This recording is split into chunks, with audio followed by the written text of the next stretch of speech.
अखण्डमण्डलाकारं व्याप्तं येन चराचरं तत्पदं दर्शितं येन तस्मै श्रीगुरवे नमः। सदाशिवसमारम्भां शङ्कराचार्यमध्यमाम् अस्मदाचार्यपर्यन्तां वन्दे गुरुपरम्पराम्। गुरुब्रह्मा गुरुर्विष्णु गुरुदेवो महेश्वरः गुरुसाक्षात् परब्रह्मा तस्मै श्रीगुरवे नमः। नित्यानन्दं परमसुखदं केवलं ज्ञानमूर्तिं विश्वातीतं गगनसदृशं तत्त्वमस्यादिलक्ष्यम् एकं नित्यं विमलमचलं सर्वधी साक्षिभूतं भावातीतं त्रिगुणरहितं सद्गुरुं तं नमामि। ॐ सहना भवतु सहनौ भुनक्तु सह वीर्यं करवावहै तेजस्विनावधीतमस्तु मा विद्विषावहै। ॐ शान्ति शान्ति शान्तिः।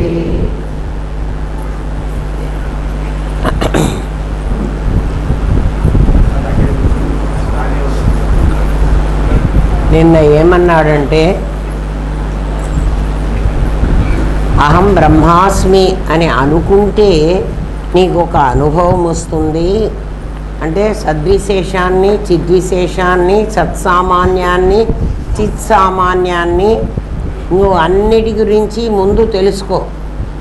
సత్సామాన్యం చిత్సామాన్యం విడదీయడానికి వీలు కావు. సద్విశేషం చిద్విశేషం నీకు విడిగా కనిపిస్తాయి కదా, నీకు కనిపిస్తాయి. విశేషాల నుంచి సామాన్యం మీదికి దృష్టిని పోని. అట్లా పోనిస్తే ఆ సామాన్యం అహం బ్రహ్మ, అది అహం, అది బ్రహ్మాస్మి అని నీకు అనుభవం వస్తుంది అన్నాడు నిన్నటి పాఠంలో. పట్టుకున్నాడు మనవాడు శిష్యుడు మెల్లగా. అనుభవం నాకు ఎలా వస్తుంది? ఒరే ఇట్లా వస్తుందిరా అని చెప్తే నాకెట్లా వస్తుంది అని మళ్ళీ అడిగితే నువ్వు ఇది చెయ్యాలి కదా. వాడు ఏం చెప్పాడు, గురువు ఏం చెప్పాడు? ఒరే సామాన్యం అనేది ఒక పదార్థం ఉందిరా, అది సామాన్యం ఎక్స్ప్లెయిన్ చేస్తూనే వచ్చాడు. విశేషమని కూడా రెండు ఉన్నాయిరా అన్నాడు. సామాన్యం ఎప్పుడూ కూడా విడిపోదు అని చెప్పాడు. విశేషాలు సద్విశేషం చిద్విశేషం నువ్వు విడివిడిగా చూడొచ్చు అన్నాడు కదా. ఒక మెటల్ డిటెక్టర్ కూడా వాడి చేతిలో పెట్టాడు. అంటే పూర్తిగా వాడికి ఏం తెలియాలో అవన్నీ చెప్పేశాడు గురువు. అయినా శిష్యుడికి అర్థం కాలే. అర్థమైనట్లే ఉంటుంది, అందుకే అర్థమైనట్లే ఉంటుంది కానీ అర్థం కాదు. అందుకని అహం, అప్పుడు ఆ సామాన్యాన్ని నువ్వు అహం అనుకుంటే ఆ అహం బ్రహ్మాస్మి, అది బ్రహ్మ పదార్థము, అది నీకు అర్థం అప్పుడు అనుభవానికి వస్తుంది అని చెప్పాడు నిన్నటి పాఠంలో. ఏమ్మా, అహం జీవాస్మి అనుకుంటే నువ్వు విశేషంలో పడిపోతావు, మళ్ళీ మళ్ళీ విశేషంలోకి పడాల్సిన పరిస్థితి వస్తుంది. అహం బ్రహ్మాస్మి అనుకుంటే నువ్వు సామాన్యంలోకి వెళ్ళిపోతావు, అప్పుడు నీకు ఆ అనుభవం వస్తుంది అని చెప్తే ఆ అనుభవం నాకెట్లా వస్తుంది? అనుభవాన్ని ఎవడైనా వాడికి వాడు సంపాదించుకోవాలా, ఎవడైనా ఇవ్వగలడా? వాడికి వాడు సంపాదించుకోవాలి. ఎట్లా అంటే పంచదార, మామిడి పండు ఎట్లా ఉంటుంది అని అడిగాను అనుకో, మామిడి పండు తీయగా ఉంటుంది అని చెప్తావు నువ్వు. తీపంటే చెరుకు లాంటి తీపే, తేనె లాంటి తీపే, పంచదార లాంటి తీపే అని నేను అడిగాను అనుకో, ఏం చెప్తా? ఒరే ఇవన్నీ కాదురా అంటావు. నువ్వు తీయగా అంటున్నావు, పంచదార తీయగా ఉండదా? తేనె తీయగా ఉండదా కదా? చెరుకు కూడా తీయగా ఉండదా? మరి మామిడి పండు ఎట్లుంటుందిరా చెప్పరా అంటే, ఇవన్నీ తీయగా ఉంటుంది అంటే తీయగా అన్నది దాని విశేషణం. రుచి అనేది దాన్ని నోట్లో వేసుకుంటే నీకు నీ అనుభవానికి, అంటే రుచి నీకు అనిపించాలి, రుచి కనిపించదు. పంచదార కనిపిస్తుంది, చేతిలో వేసుకుంటే కనిపిస్తుంది పంచదార కదా. రుచి నాలుక మీద వేసుకుంటే మాత్రమే తెలుస్తుంది. అది నాలుక చెప్పదు, అనుభవము ఎక్కడో చెప్తుంది. అంటే అనుభవం నేనుకి నాలుక ద్వారా తెలుస్తుంది, నాది ద్వారా నేను అనుభవించాలి. అందుకని నాది అనేది అహం బ్రహ్మాస్మి అహం బ్రహ్మాస్మి అంటుండాలి. అర్థమైందా? నాలుక మీద వేసుకోకపోతే ఆ అనుభవించేటువంటి మామిడి పండు రుచి ఎలా తెలియదో నాలుక మీద వేసుకోవాలి. కంటితో చూస్తే తెలియదు కదా. శ్వేతకేతు ఉద్దాలక మహర్షిని అడిగాడు, తండ్రి 12 సంవత్సరాలు వెళ్ళి రమ్మన్నట. ఇది చెప్పడానికి నేను చెప్పను, నువ్వు ఫలానా ఫలానా వెళ్ళి తెలుసుకొని రారా, కొంచెం కొంచెం తెలుసుకొని. వాడు అన్నమయ్య కోసమే పెద్ద పరమాత్మ అన్నాడు, ప్రాణం పరమాత్మ అన్నాడు, అట్లా రకరకాలుగా మళ్ళీ పోవడం, మళ్ళీ రావడం, మళ్ళీ చెప్పడం. కాదురా నువ్వు మళ్ళీ పోరా అని ఎన్నిసార్లు చెప్పినా వాడు గురువులు ఎంత చెప్తున్నా వీడికైతే అర్థం కాలే. చివరికి వాళ్ళ నాన్న ఏం చేశాడంటే నీళ్లు తీసుకొచ్చి ఆ నీళ్లలో పంచదార కలపరా అన్నాడు. వాడు పంచదార విడిగా తీసుకొచ్చాడు, ఆ నీళ్లల్లో కలిపేశాడు. కొంచెం సేపటికి గరిటె పెట్టి తిప్పరా అన్నాడు, తిప్పేశాడు. పంచదార కనపడలే, ఏమైపోయింది? నీళ్లల్లో కలిసిపోయింది. ఇప్పుడు నా పంచదార నాకు చూపెట్టు అన్నాడు. పంచదార ఎక్కడికి పోయిందిరా అని అడిగాడు. అంటే నీళ్లల్లోకి పోయింది నాన్న అంటాడు వాడు.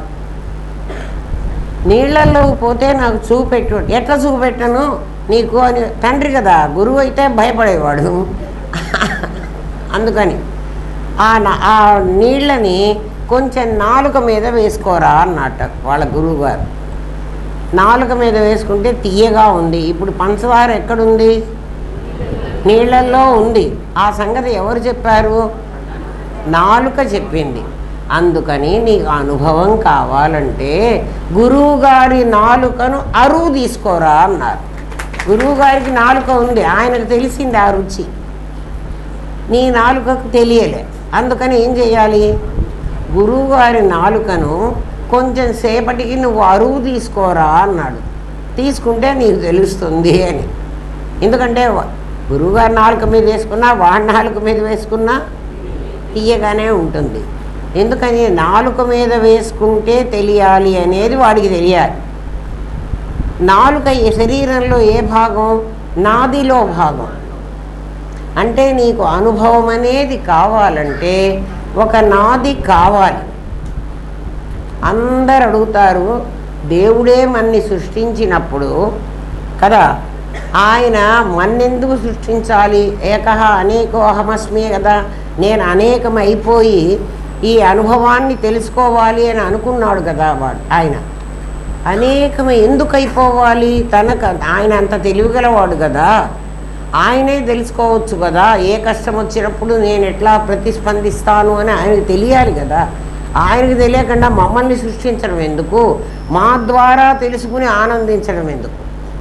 అంటే ఇంద్రియాలు లేకపోతే అనుభవాన్ని గ్రహించడానికి వీల్లేదు. అంటే ఏందండి మాకు అర్థం కాలే. ఇది ఇవాల్టి పాఠం చాలా అర్థం కాదు, నాకు చేతనైనంత మీకు చెప్తాను. ఇంకా అంతకంటే నేను కూడా ఏం చేయలేను. ఎందుకు అంటే పరమాత్మ తనకు తాను అనుభవించకుండా మనల్ని సృష్టించి మన ద్వారా అనుభవాన్ని తెలుసుకోవాలి అని ఎందుకు అనుకున్నాడు? అది కదా ప్రశ్న. అందరికీ రాలేదా? ఎవరికి రాలేదా? అందరినీ ఎందుకు సృష్టించాలి? ఆ కష్టాలన్నీ మేము మావేననుకుని మేము బడి వస్తుంటే ఆయనేమో హాయిగా ఆయన ఎక్కడో హాయిగా కూర్చోలే కదా. ఆయన మన దగ్గరే ఉన్నాడు. మన దగ్గర ఎవరుగా ఉన్నాడు? నేనుగా ఉన్నాడు. అంటే సామాన్యంగా ఉన్నాడు, సామాన్యంగా ఉన్నాడు. ఈ విశేషం అనేటువంటి దాన్ని ఎందుకు సృష్టించాలి? దీని ద్వారానే ఆయన ఎందుకు ఆ ఎక్స్పీరియన్స్ను పొందాలనుకున్నాడు అని అడిగితే నేను ఎలా ఉన్నానో చూసుకోవాలంటే నన్ను నేను చూసుకోవడానికి వీల్లేదు. నేను ఎట్లా ఉన్నాను, నా మొహం నల్లగా ఉందా, తెల్లగా ఉందా, మసి పూసుకున్నదా, బొట్టు సమంగా పెట్టుకుందా, పెట్టుకోలేదా, మరి నేనే కదా, మొహం నా దగ్గరే ఉంది కదా. ఇప్పుడు నా మొహం ఎట్లుందో నేను చూసుకోవాలంటే ఏం చేయాలి? ఆ అద్దం కావాలి. అది నా ముఖం ఎట్లుందో నేను చూసుకోవాలంటే మరి నేను చేతనము, అద్దం జడం. కానీ జడమైన అద్దం నా ముఖాన్ని నాకు ఎట్లా తెలియజేస్తుందో ఇందులో ప్రతి ఒక్క సెంటెన్స్ పట్టుకుంటారా జాగ్రత్తగా. ఏమ్మా, అద్దం జడం. జడమైన అద్దం ఏం చేస్తోందంటే చేతనమైన నేను ఎట్లా ఉన్నానో అది నాకు చెప్తోంది. అద్దానికి కళ్ళు, ముక్కులు, చెవులు, కాళ్ళు, మనస్సు అన్నీ ఉన్నాయా? ఏమి లేవు. అది కేవలం జడం. ఏమ్మా, కాంక్రీట్ మిర్రర్ అంటారు దాన్ని. అంటే ఎట్లాంటిది? అది ఏం లేదు, మొద్దులాగా ఉంటుంది. అయితే నునుపుగా తయారైంది అంతే. అద్దంలో ఉన్న గొప్పతనం ఏమిటంటే అది నునుపుగా ఉంది. చాలా దాని సర్ఫేస్ ఎట్లా ఉందనాలి? అద్దం ఇదేమ్మా,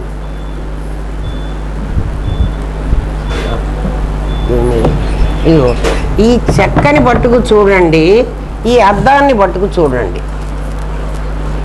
మీరు స్మూత్గా ఉందని చెప్తారు. స్మూత్ అయినా ఇది? అద్దం సర్ఫేస్ ఎట్లా ఉందంటే నునుపుగా ఉండేట్టుగా అది చేసుకుంది ఆ అద్దం. అందువల్ల ఇది ఏం చేస్తుందంటే దీనికి కళ్ళు, ముక్కులు, చెవులు ఏం లేవు, నాకేం చెప్పలేదు. అందుకని దీని పేరు నాకు జడదర్పణం. ఎందుకంటే జడం, చేతనం కాదు. అయినా దీంట్లో మరి నాకు చెప్పగలిగే శక్తి ఉంది. దాంట్లో లేదు ఆ శక్తి, నాలోనే ఉంది. కాబట్టి అద్దంలో చూస్తున్నది నేనే. బాగా గమనించండి, అద్దంలో చూస్తున్నది నేనే. ఎవరిని చూస్తున్నాను అంటే నన్నే కదా. దీన్ని పెట్టుకుని దీంట్లో చూసిన తర్వాతే నా ముఖం ఎట్లా ఉందో నాకే తెలుస్తోంది. ఇప్పుడు అనుభవం ఇది. ఏది అనుభవం? చూచేవాణ్ణి నేనే, చూడబడేది కాదు, చూడబడేది నన్నే. చూచేవాణ్ణి నేనే, చూడబడేది నన్నే. ఎలా ఉన్నానో తెలుసుకునేది కూడా నేనే. ఆ నేను తెలుసుకోవడానికి అద్దం నాకు ఒక ఉపకరణం మాత్రమే అయింది. ఇది జడం, నేను చేతనం. ఇది లేకపోతే నాకు నా సంగతి తెలియదు. అర్థమవుతోందా? పరమాత్మ అద్దంలాగా ఒక నాదిని తయారు చేశాడు. మన నాదులన్నీ అద్దాలు కదా. ఈ నాదులన్నీ జడములు. బాగా గుర్తుపెట్టుకోండి. ఇది గుర్తుండకపోతే నేను తర్వాత చెప్పబోయేది మీకు అర్థం కాదు. అందుకని నాదులన్నీ ఇప్పుడు ఇదొక నాది, ఇదొక నాది, ఇదొక నాది, ఇదొక నాది.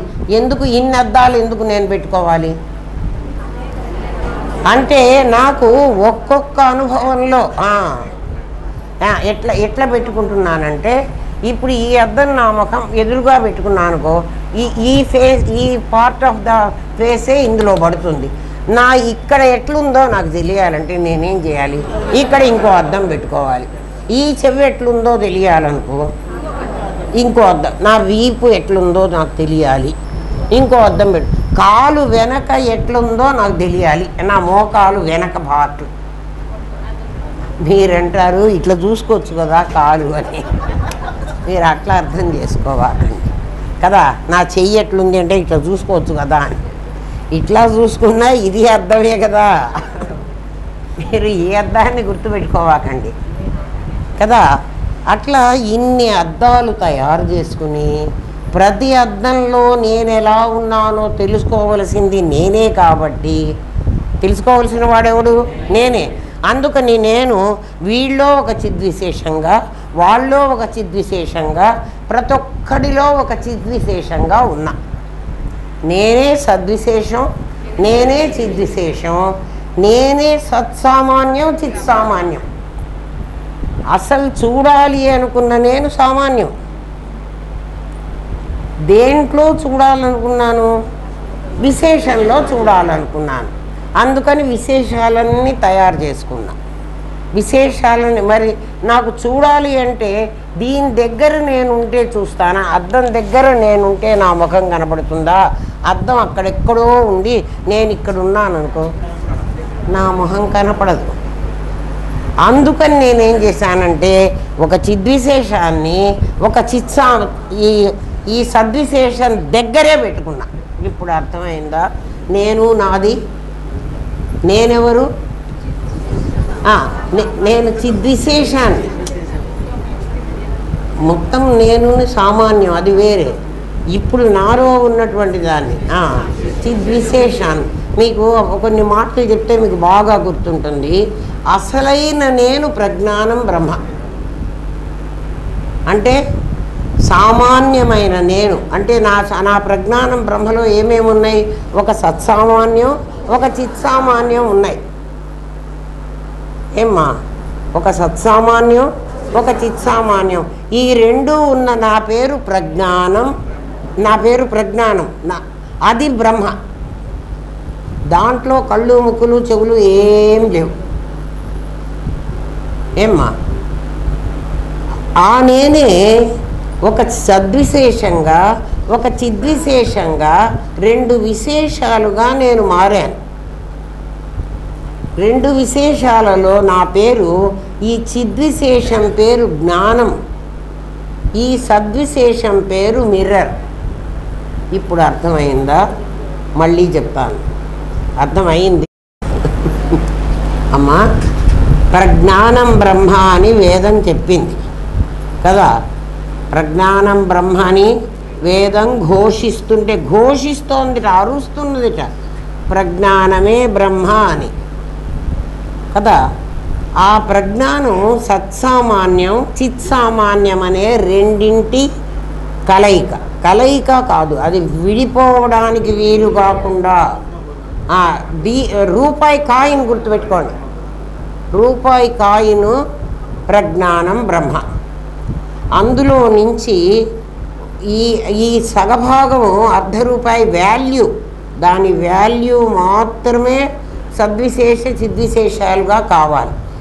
మనిద్దరం రూపాయి పంచుకున్నాము అంటే, ఎప్పుడైనా అమ్మ పిల్లవాడికి ఏం చేస్తుంది అంటే, అక్క తమ్ముడు ఇద్దరు ఉన్నారు అనుకుందాం కాసేపు, ఆ అక్క తమ్ముడికి ₹1 ఇచ్చి, మా కాలంలో రూపాయి, ఈ కాలంలో రూపాయి ఇస్తే అక్క తమ్ముడు తీసుకోరు.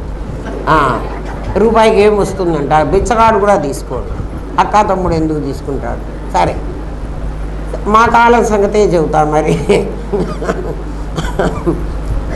₹1 ఇచ్చి, ఒరే ఆ చిల్లర అంగడికి వెళ్ళి ఎవరికి కావాల్సింది వాళ్ళు కొనుక్కోండిరా అన్నది వాళ్ళ అమ్మ. అంటే ఇద్దరికి చేరి సగం కొనుక్కోవాలి.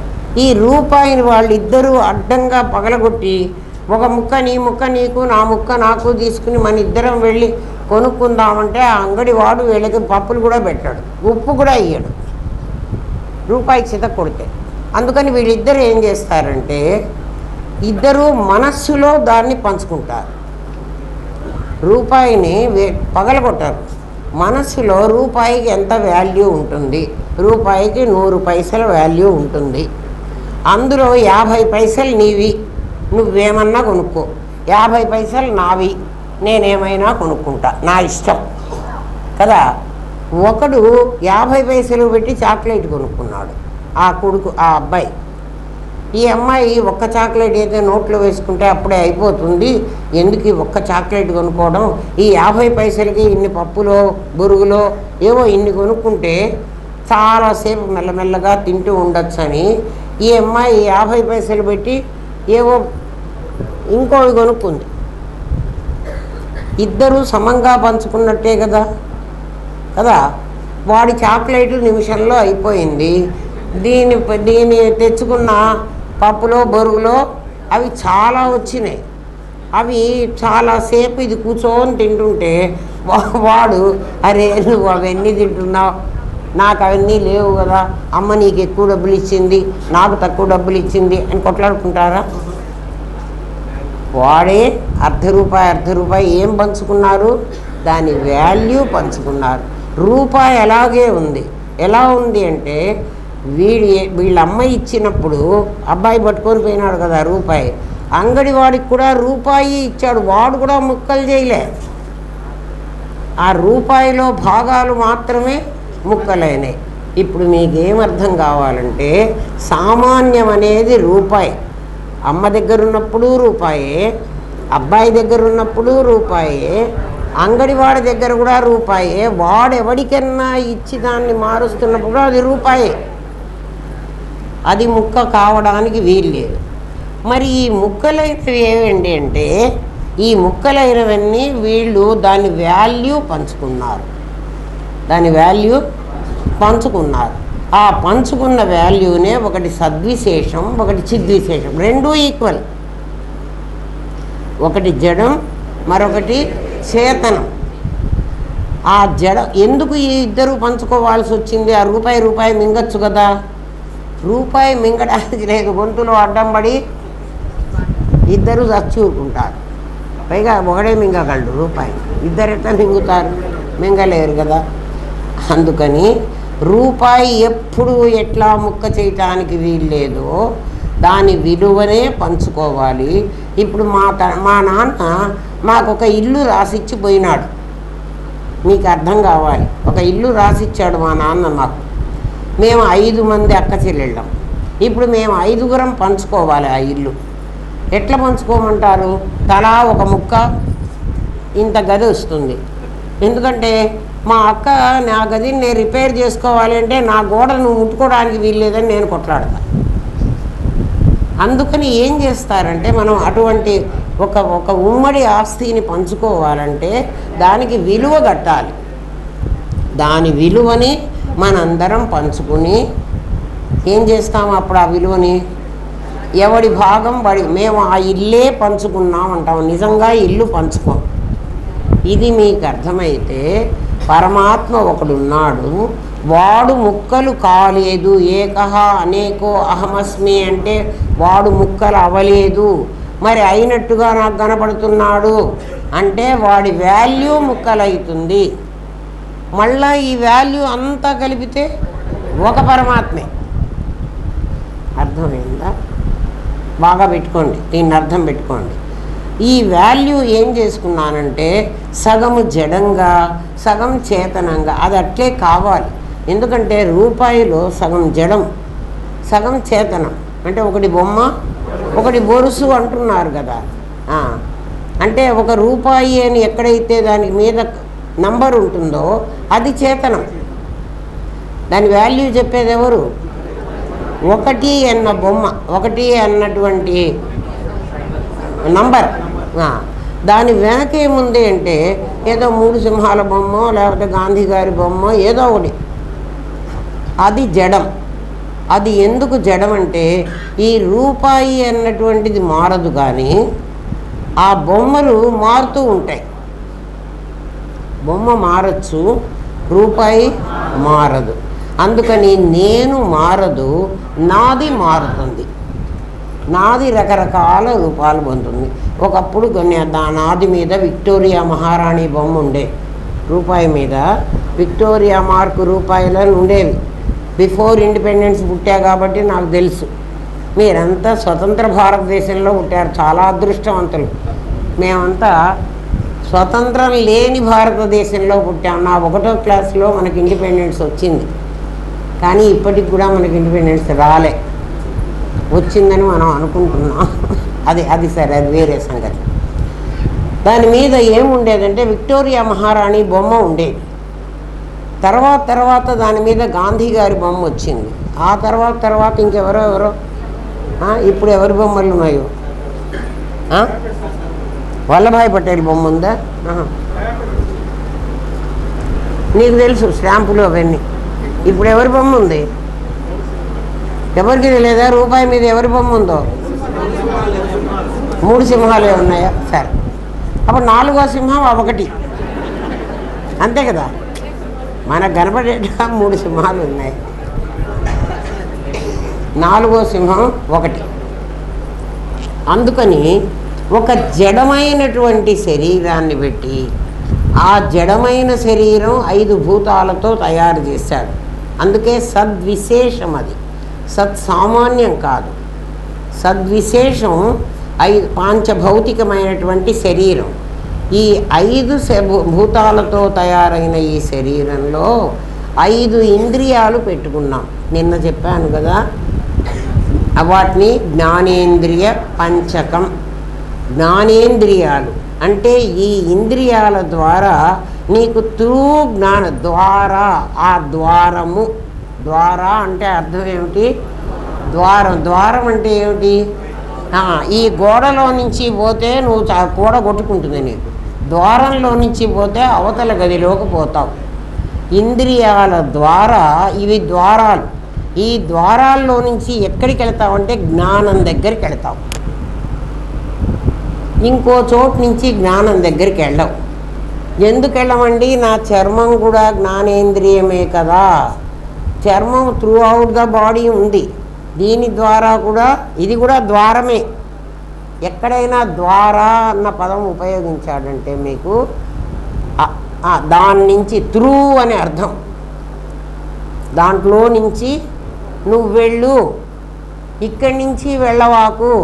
చూడాలి అంటే ఇక్కడి నుంచి చూడలేవు.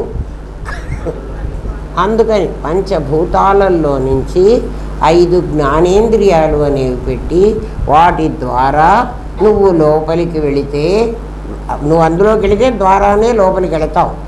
లోపలికి వెళితే అక్కడ నీకు జ్ఞానము అనేది ఒకటి ఉంది. సద్విశేషం చిద్విశేషం అనే రెండిటికి ప్రజ్ఞానం బ్రహ్మ కాదు. ఎప్పుడు ప్రజ్ఞానం అవుతుంది? సామాన్యంలో ఉంటే. అందుకని జ్ఞానం బ్రహ్మ అనవాకండి.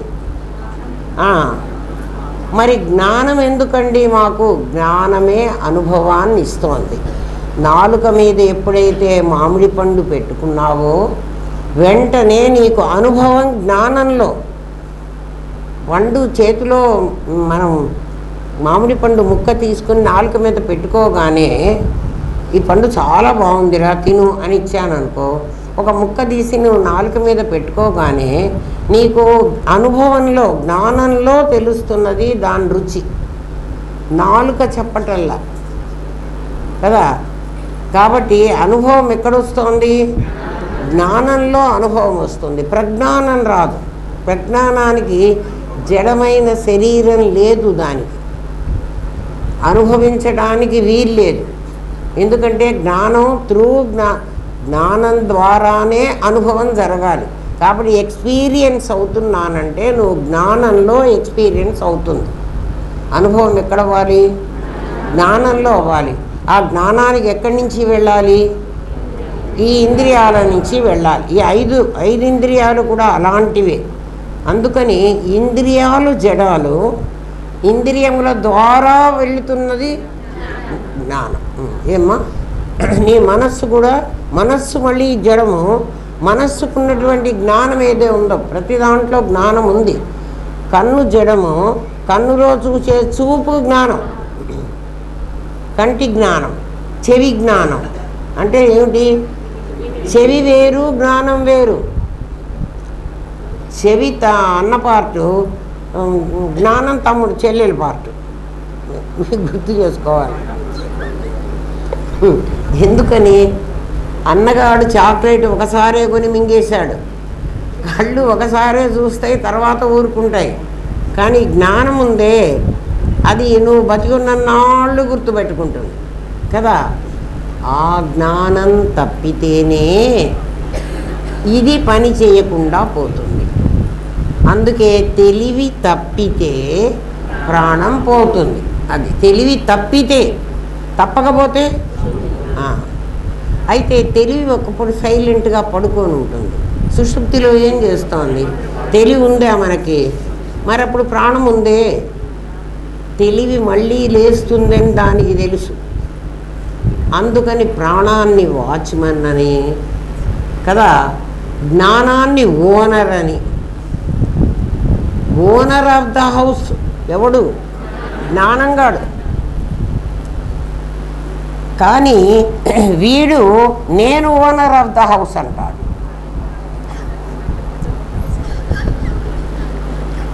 వీను ఎందుకంటున్నాడో కూడా చెప్తా, అర్థం ఇయ్యమ్మ.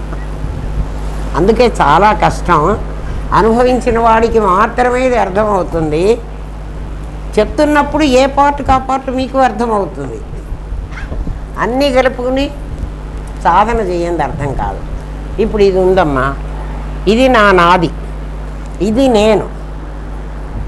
మీకు ఇక్కడ ఇది అని చెప్తున్నాను కానీ నా జ్ఞానం నేను ఈ అద్దంలో ఈ నా ముఖాన్నే చూసా. అంటే ఏం చూశాను? నా నాదిని చూసా. నా నాది ఇందులో ఉన్నట్టుగా పడింది. ఇది నిజమని అనిపిస్తోంది నాకు. ఇది నిజం అనిపిస్తోందా లేదా? ఎవరి అద్దంలో వాళ్ళు బొమ్మ చూసుకుంటే మీకే తెలుస్తుంది. ఇది నాకు నిజం అనిపిస్తోంది. నేను నా బొట్టు సమంగా పెట్టుకోలే, వంకరగా పెట్టుకున్నా. నాకు కనపడదు. ఈ అద్దంలో ఉన్నప్పుడు ఇప్పుడు ఇది చెప్తుంది. ఇది చెప్తే సరి చేసుకుంటున్నది నేను. అద్దం సరి చేయలే. దీనికి భాష రాదు, దీనికి చదువు లేదు, దీనికి మనస్సు లేదు, ఇది నిజంగా చూడలేదు, అయినా నాకు చెప్పేస్తోంది. ఇప్పుడు బాగుందిలే అని అది చెప్పింది నాకు. అది చెప్పలే. నా జ్ఞానం దాని దగ్గరికి వెళ్ళి దాంతో టచ్ అయ్యి చూసింది. నా కళ్ళు దాన్ని చూసాయి. చూసి ఏం చెప్తోంది? దీంట్లో చూసుకునే నన్ను నేను చూసుకోవాలంటే నాకు ఒక నాది కావాలి. ఏమ్మా, ఇప్పుడు నా నాది ఏమంటోందంటే ఇది నేను అంటోంది. నిజంగా నేను ఇది కాదు. మనం అందరం ఈ నాదిని ఎందుకు నేనంటున్నాము అంటే దీన్ని నేనంటాం కదా. ఇది నేను.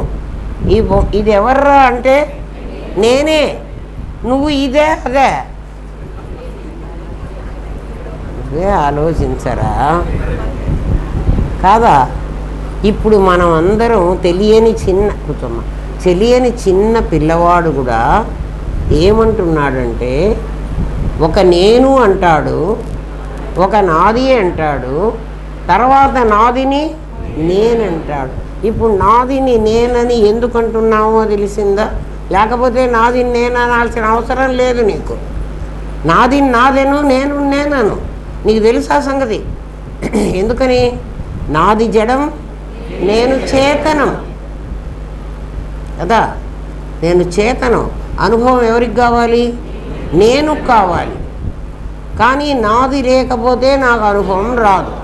అంటే నాది లేకపోతే అంటే అద్దంలో గనక నన్ను నేను చూసుకోకపోతే నా సంగతి నాకు తెలీదు. అర్థమైందా? అందుకని నాది నాకు కావాలి. ఇది తుచ్చం, ఇది నీచం, దీన్ని వదిలేసి అట్లా అనవాకండి.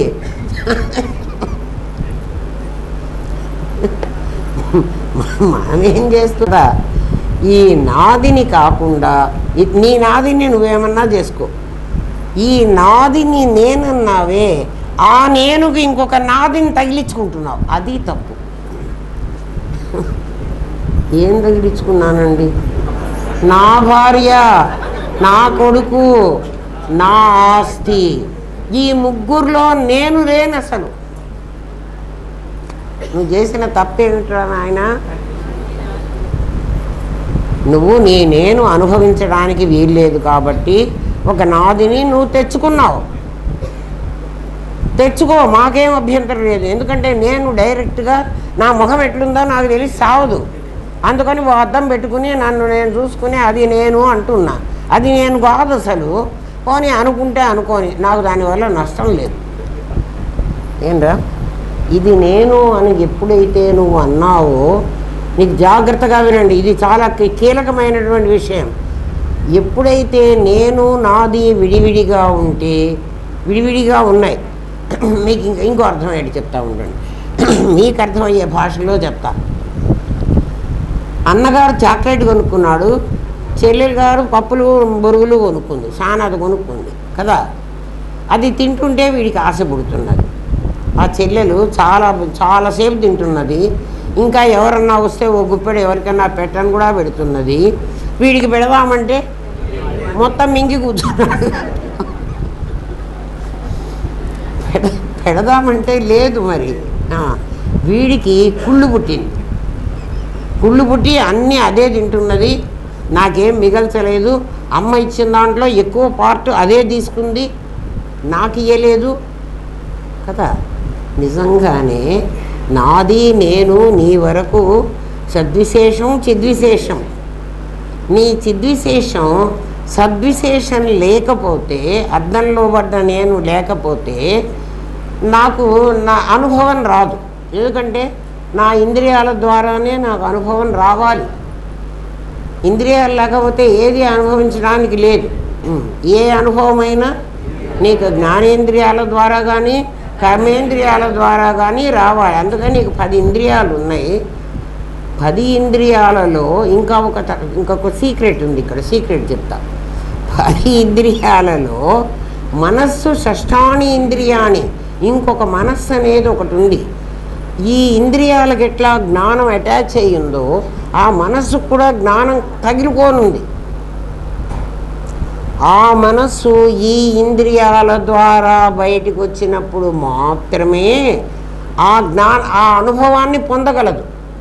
మనస్సు కాదు పొందేది జ్ఞానమే.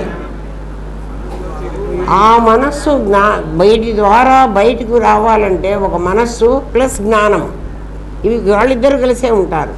అసలు ఇద్దరు కలిసే ఉంటారు. చూడండి, మీరు వాళ్ళు విడిపోయినారని అంటున్నాం, కానీ సద్విశేషంగా చిద్విశేషంగా వాళ్ళు వదలరు ఒకళ్ళనొకళ్ళు. కాబట్టి మనస్సు జడం, మనస్సును అంటుకున్న జ్ఞానం చేతనం. ఆ మనస్సు చేతనం అని మనకెట్ట తెలుస్తుందంటే, జడమైతే ఓ చోట పడి ఉండాలి. గుండె జడం కదా, మూత్రపిండాలు జడం, అవి అక్కడే పడి ఉన్నాయి. మరి మనస్సు కూడా అట్లా పడి ఉండొచ్చు కదా, పడి ఉండదు. ఈ జ్ఞానం కూడా ఉంది కదా. అయితే వాటి జ్ఞానం లేదా అంటే వాటి జ్ఞానం వాటిని పనిచేయిస్తోంది కదా, 24 గంటలు పనిచేయమని చెప్తోంది. ఈ మనస్సు అనేటువంటిది జ్ఞానం తనతో ఉండి, అంటే ఒక చిత్తు ఒక సత్తు ఇద్దరు, వాళ్ళిద్దరూ కలిసి, అంటే సద్విశేషం చిద్విశేషం మనస్సు. అది ఈ ఇంద్రియాల గుండా బయటికి వచ్చి మాత్రమే ఇంద్రియాలు పనిచేసేట్టు. మనం ఇంద్రియాలు పనిచేస్తున్నాయి అనుకుంటున్నాం, నిజంగా ఇంద్రియాలు పనిచేయవు. నా కళ్ళు చూసినయ్యే అంటావు, కళ్ళు చూడవు. మరి ఎవరు చూస్తారు? కంటి ద్వారా మనస్సు అనేటువంటి ఒక ఇంద్రియం, దాని జ్ఞానం ఉండాలి. అది బయటికి వచ్చి ఈ అనుభవాన్ని నీకు లోపలికి తీసుకెళ్ళి చెప్తున్నది. నాలుకలో వచ్చినా అది ఎక్కడ చెవిలో వచ్చినా, ముక్కులో వచ్చినా, కంట్లో వచ్చినా, ఇంద్రియాలన్నిట్లో మనస్సు అనేది ఆ 6వ ఇంద్రియమైన మనస్సు నీకు కనపడకుండా ఇందులో నుంచే దూరి దీంట్లోకి వచ్చి ఆ అనుభవాన్ని నీకు కలిగిస్తుంది. ఈ ద్వారా గుర్తుపెట్టుకోండి. ద్వారా అంటే ఇది కవాటం. దానికి ప్రహ్లాదుడు ఏమన్నాడంటే, ఒక గోడ కట్టుకున్నాను, ఆ గోడకు కన్నాలు పెట్టుకున్నాను, ఇవి కిటికీలు, తను కుడ్య జాల రంధ్రములు. ఒక గోడ కడుతున్నవాడు గౌండావాడు ఏం చేస్తాడంటే, అక్కడక్కడ కిటికీలు ఎప్పుడో పెట్టాలి, ఇంకా మనం అక్కడక్కడ ఖాళీలు పెడతాడు. ఆ ఖాళీలో మనం కిటికీ ఫ్రేమ్ చేసి పెట్టి, దానికి మళ్ళా గ్రిల్లు పెట్టి, దానికి మళ్ళా తలుపులు పెట్టి, ఇగో తలుపులు ఉన్నాయి, ఇగో తలుపులు మూసేసుకున్నాం. కిటికీ తలుపులు మూసేస్తే ఏం కనపడదు. పెట్టాడు చూడండి, తను కుడ్య జాల రంధ్రములు అన్నాడు. ఇవన్నీ బొక్కలు పెట్టారా నాయన, నీ శరీరానికి ఎట్లా పెట్టారు? మా బొమ్మ చూడు, ఇదిగో అన్ని కన్నాలు పెట్టారు. ఇది జడం, దీంట్లో ఒక చేతనం. లైట్ ఉందా? ఇటు దీని లోపల ఉన్నట్టు కాసేపు ఊహించుకోండి. ఏమ్మా ఏం కావాలి చూడా? దీని లోపల ఉన్నట్టుగా కాస్త ఊహించుకోండి. ఏమ్మా కొంచెం కష్టమే, కానీ మొత్తం మీకు మీరు అప్లై చేసుకున్నాను, మీ బాడీకి అప్లై చేసుకోండి. నేను చెప్తున్న ప్రతి మాట బొమ్మకు అప్లై చేయవాకండి. ఈ బొమ్మ మీ శరీరం, అందుకని చూపిస్తున్నా. ఇది మీ నాది, ఇది జడం. నుంచోమంటే నుంచుంటుంది, కూర్చోమంటే కూర్చుంటుంది. పచ్చగా ఉన్నాను తెల్లగా ఉన్నాను దానికి తెలీదు. అద్దం పెడితే తెలుస్తుంది. దీని లోపలికి ఒక కాంతిని పంపించాం, అది చిద్విశేషం లోపలికి వచ్చింది. చిద్విశేషం ఏం చేస్తుంది అంటే దీని లోపల ఉన్న కాంతిని తెలియజేస్తుంది. చిద్విశేషానికి ఏమిటి, జ్ఞానానికి ఏమిటి లక్షణం అంటే తను ఉన్నానని తెలుసు, ఎదట వస్తువు ఉన్నదని తెలుసు. ఎదట వస్తువు ఉన్నదని తెలియాలంటే ఈ కాంతి చూడండి, ఈ కళ్ళు కన్నాలు, ముక్కు కన్నం పొడి చేసాం కదా, నోరు ఒక కన్నం, ఏమ్మా చెవులకు కూడా కన్నం, పీపీ పాడి కూడా కన్నాలే మనం పోసుకునేవన్నీ, అన్ని బొక్కలు, బొడ్డు కూడా ఒక బొక్క ఉన్నదే లేదా అందరికీ. కాబట్టి నవరంధ్రాలు అంటారు చూడండి. నవరంధ్రాల్లో నుంచి ఈ కాంతి బయటికి వస్తుంది కదా, దీని కాంతి దీనికే ఉంటుంది, వీటిల్లో నుంచి బయటకు వస్తుంది. బయటకు వచ్చిన కాంతి విభూతి, లోపలున్న కాంతి వస్తువు. ఇది సూర్యుడు, దీనిలో నుంచి బయటకు వచ్చినది ఎండ. తెలిసిందా? అర్థమైందా? ఏమ్మా దీన్ని పెట్టుకో, కాసేపు దీన్ని గుర్తుపెట్టుకోండి.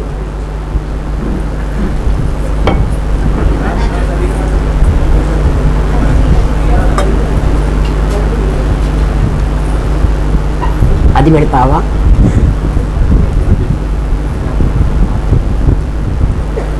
ఓ బాగుంది, బాగుంది. అది ఇప్పుడు ఈ లోపల బల్బు ఉంది అని, ఇందాకైతే బల్బు ఉందని మీకు కనిపించింది, ఇది అనిపిస్తుంది, అది నేను. మరి ప్రజ్ఞానం బ్రహ్మ ఎక్కడండి? ఈ వైర్లో నుంచి అక్కడ పోయింది, ఆ హోల్డర్లో ఏముంది? అక్కడ ఒక కరెంట్ ఉంది. అది ఇవి లేకుండా, ఈ బల్బు లేకుండా ఇట్లా చూడగలదా? ఇప్పుడు బల్బు జడం, బల్బులో ఉన్న కరెంటు చేతనం, అది సద్విశేషం, ఇది చిద్విశేషం. ఈ చిద్విశేషం ఉండకపోతే ఈ సద్విశేషం మీకు విభూతి రావడానికి లేదు. కరెంటు శక్తివంతమైందే, కరెంట్లో నుంచి విభూతి రమ్మను రాదు. అందుకని మిమ్మల్ని అందరినీ తయారు చేసుకున్నాడు ఆ పరమాత్మ. ఎందుకురా, ఆయనకేం పిచ్చి రోగమా, ఎందుకు చేసుకోవాలి మమ్మల్ని అందరినీ? హాయిగా ఆయనే అనుభవించవచ్చు కదా, ఏం కావాలో అంటే అనుభవించడానికి వీల్లేదురా. మరైతే అన్నీ ఆయనే చేసి మాకు ఎందుకండి ఇట్లా కష్టాలన్నీ పెట్టారు, మీకు ఎందుకు కష్టం పెట్టాడో చెప్తా ఇప్పుడు. ఏమ్మా ఇది పెట్టుకో, కూర్చో. ఇవాళ నీకు చంపుతున్నా సుధా.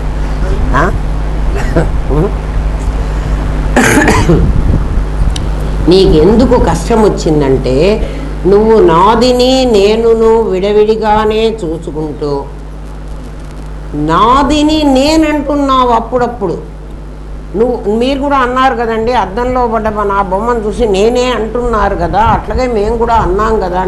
అంతవరకు మీకు పర్వాలేదు, మిమ్మల్ని మేమేం అనం. నాదిని నేనని, ఇప్పుడు నేను వేరుగా ఉండి నాది ఉంది, నాకు నేను వేరుగా ఉండి నాది అన్నాను కదా. ఇప్పుడు నాది నేనైతే దీనికి నాది ఎవరు? ఇది నేనైంది. ఇప్పుడు ఇది నేను ఎప్పుడైందో దీనికి ఈ ముగ్గురు నాదులు వచ్చినాయి. ఆయన ఒక నాది తయారు చేసుకుంటే నువ్వు మూడు, అది రా నాయన తెలుసుకున్నావు పో.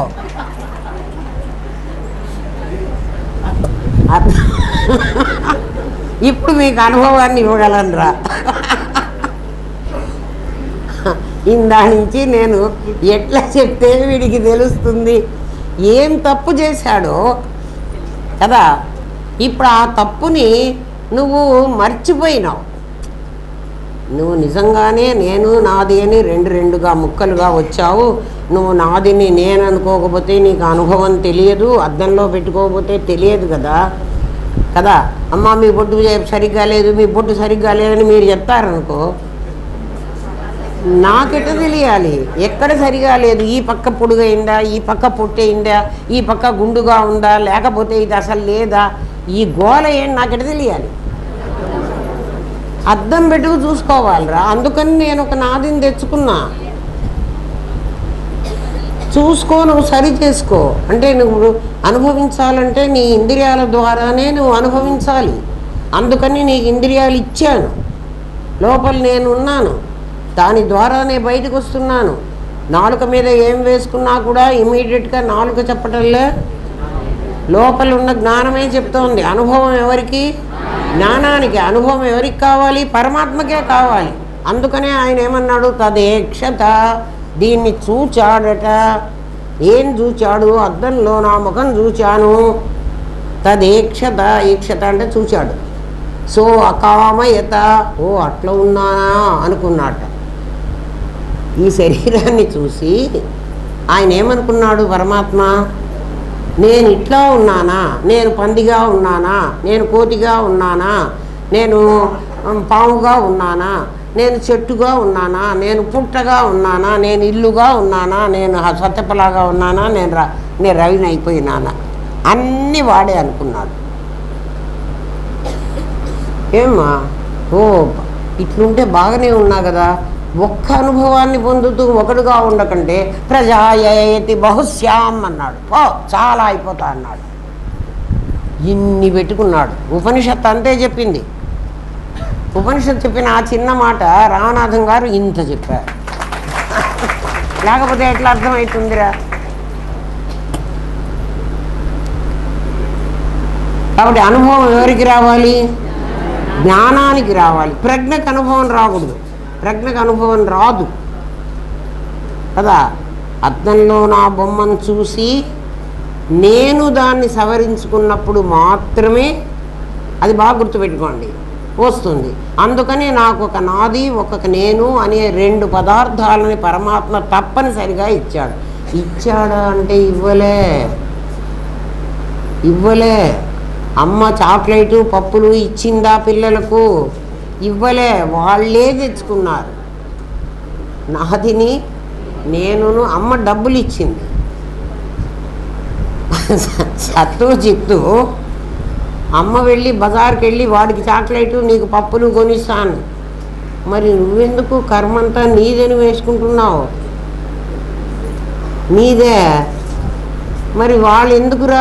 వాడు పప్పులు కొనుక్కున్నాడు, అది చాక్లెట్ కొనుక్కుంది. వాడు చాక్లెట్ కొనుక్కున్నాడు, అది పప్పులు కొనుక్కుంది. ఎందుకురా అంటే వాడికి చాక్లెట్ వాసన ఉంది, దానికి చాలాసేపు తినాలి అని పప్పుల వాసన ఉంది కదా. చీమ దోమ అన్నీ కూడా 3 రోజుల్లో చచ్చిపోతే అయిపోతాయి లేదు, అవి అనుకున్నాయి. నువ్వేమో 100 ఏళ్ళు బతికి చావాలని వచ్చావు. నీకు చాలా కోరికలు ఉన్నాయి.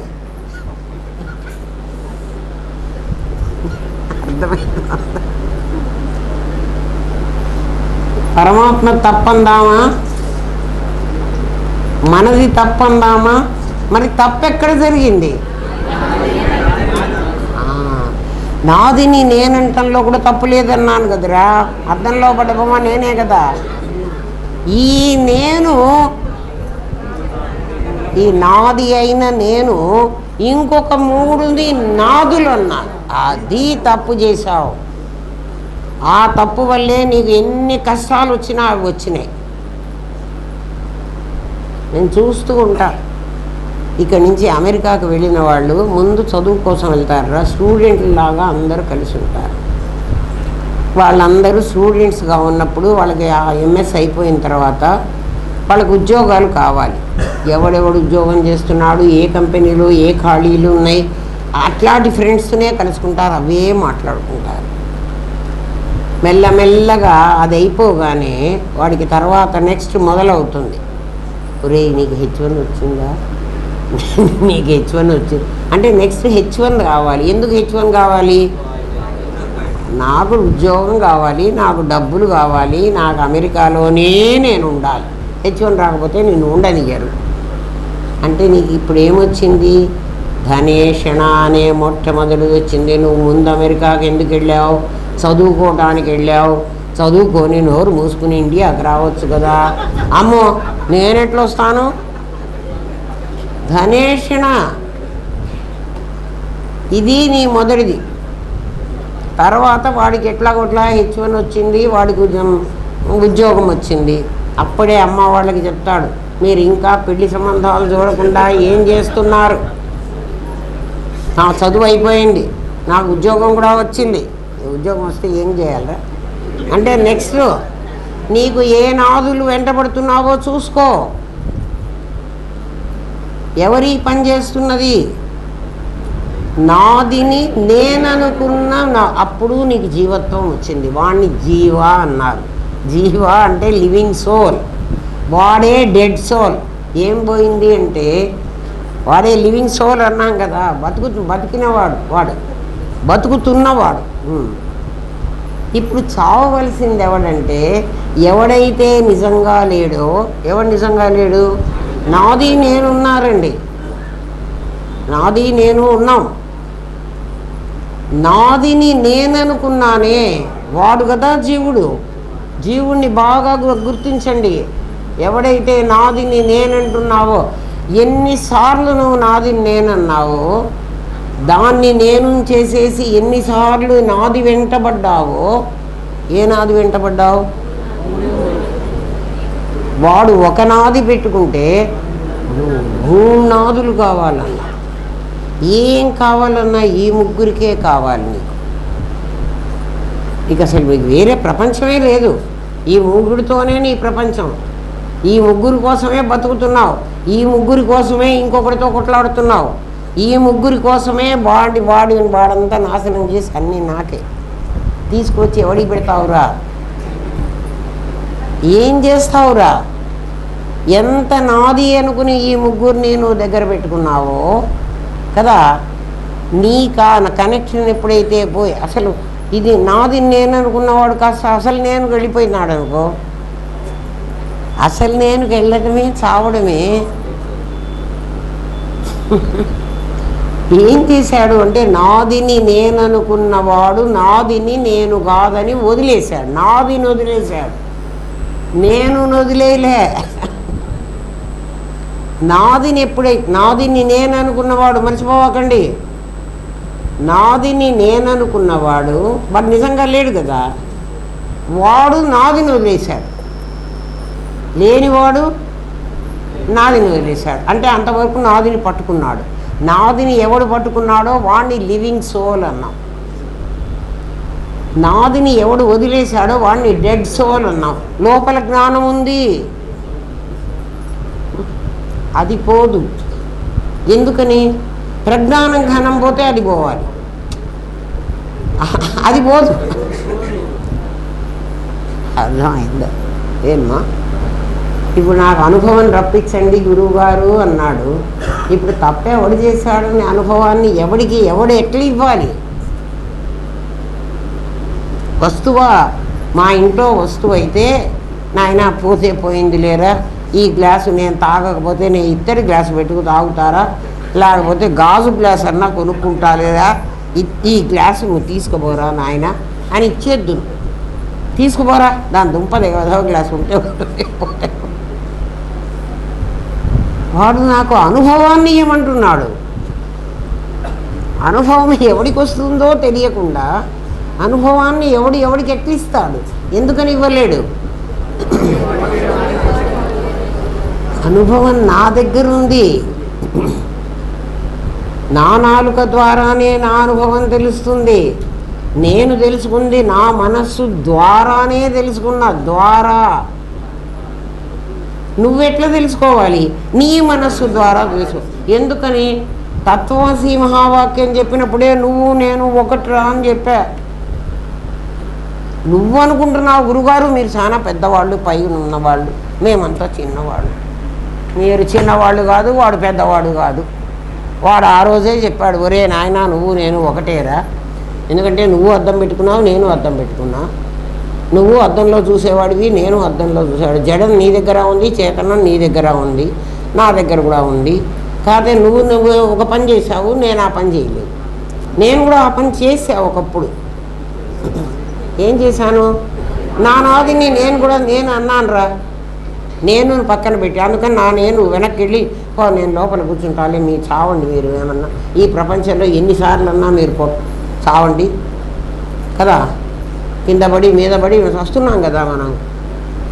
ఆ ముగ్గురు పైకి వచ్చారనుకో నేను అణిగిపోతా, నేను పైకి వచ్చాను అనుకో ఆ ముగ్గురు అణిగిపోతా, అంతే కదా. లేనివాడు పైకి వస్తున్నాడు గమనించండి బాగా. ఎవడు లేనివాడు? జీవుడు అసలు లేడు. అందుకే శవాన్ని తీసుకుపోయేటప్పుడు, శవాన్ని తీసుకుపోతారు కదా రోడ్లో, ఇదివరకు పాటలు పాడేవాళ్ళు. పాట కంటే మేళంతోనన్నా జీవా పోతివా, జీవా జీవా ఎవడు పోయేవాడెవడు? జీవుడు పోవాలి, దేవుడు పోడు. లేనివాడిని తీసుకొచ్చి వాడితో నాటకాలాడి మళ్ళీ వాడు పోతే వాడు పోయినాడని ఏడుస్తున్నావా? నీ నీ నీ నేను నీ దగ్గరే ఉంది, నీ నాది కూడా నీ దగ్గరే ఉంది. మరి నేను నా దగ్గర ఉంటే చచ్చిపోయిన శవం కూడా మాట్లాడాలి కదండి, ఎందుకు మాట్లాడటం లేదు? వాడిని వెనక్కి పంపించి నువ్వు వీడిని నేనన్నావు, అప్పటి నుంచి వీడే నేనుగా చలామణి అవుతున్నాడు. ఇంకా వాడు చలామణి అయితే నేను ఎందుకు లేదు? వాడే కదా శరీరాన్ని వదిలేశాడు. కానీ దేవా పోతివా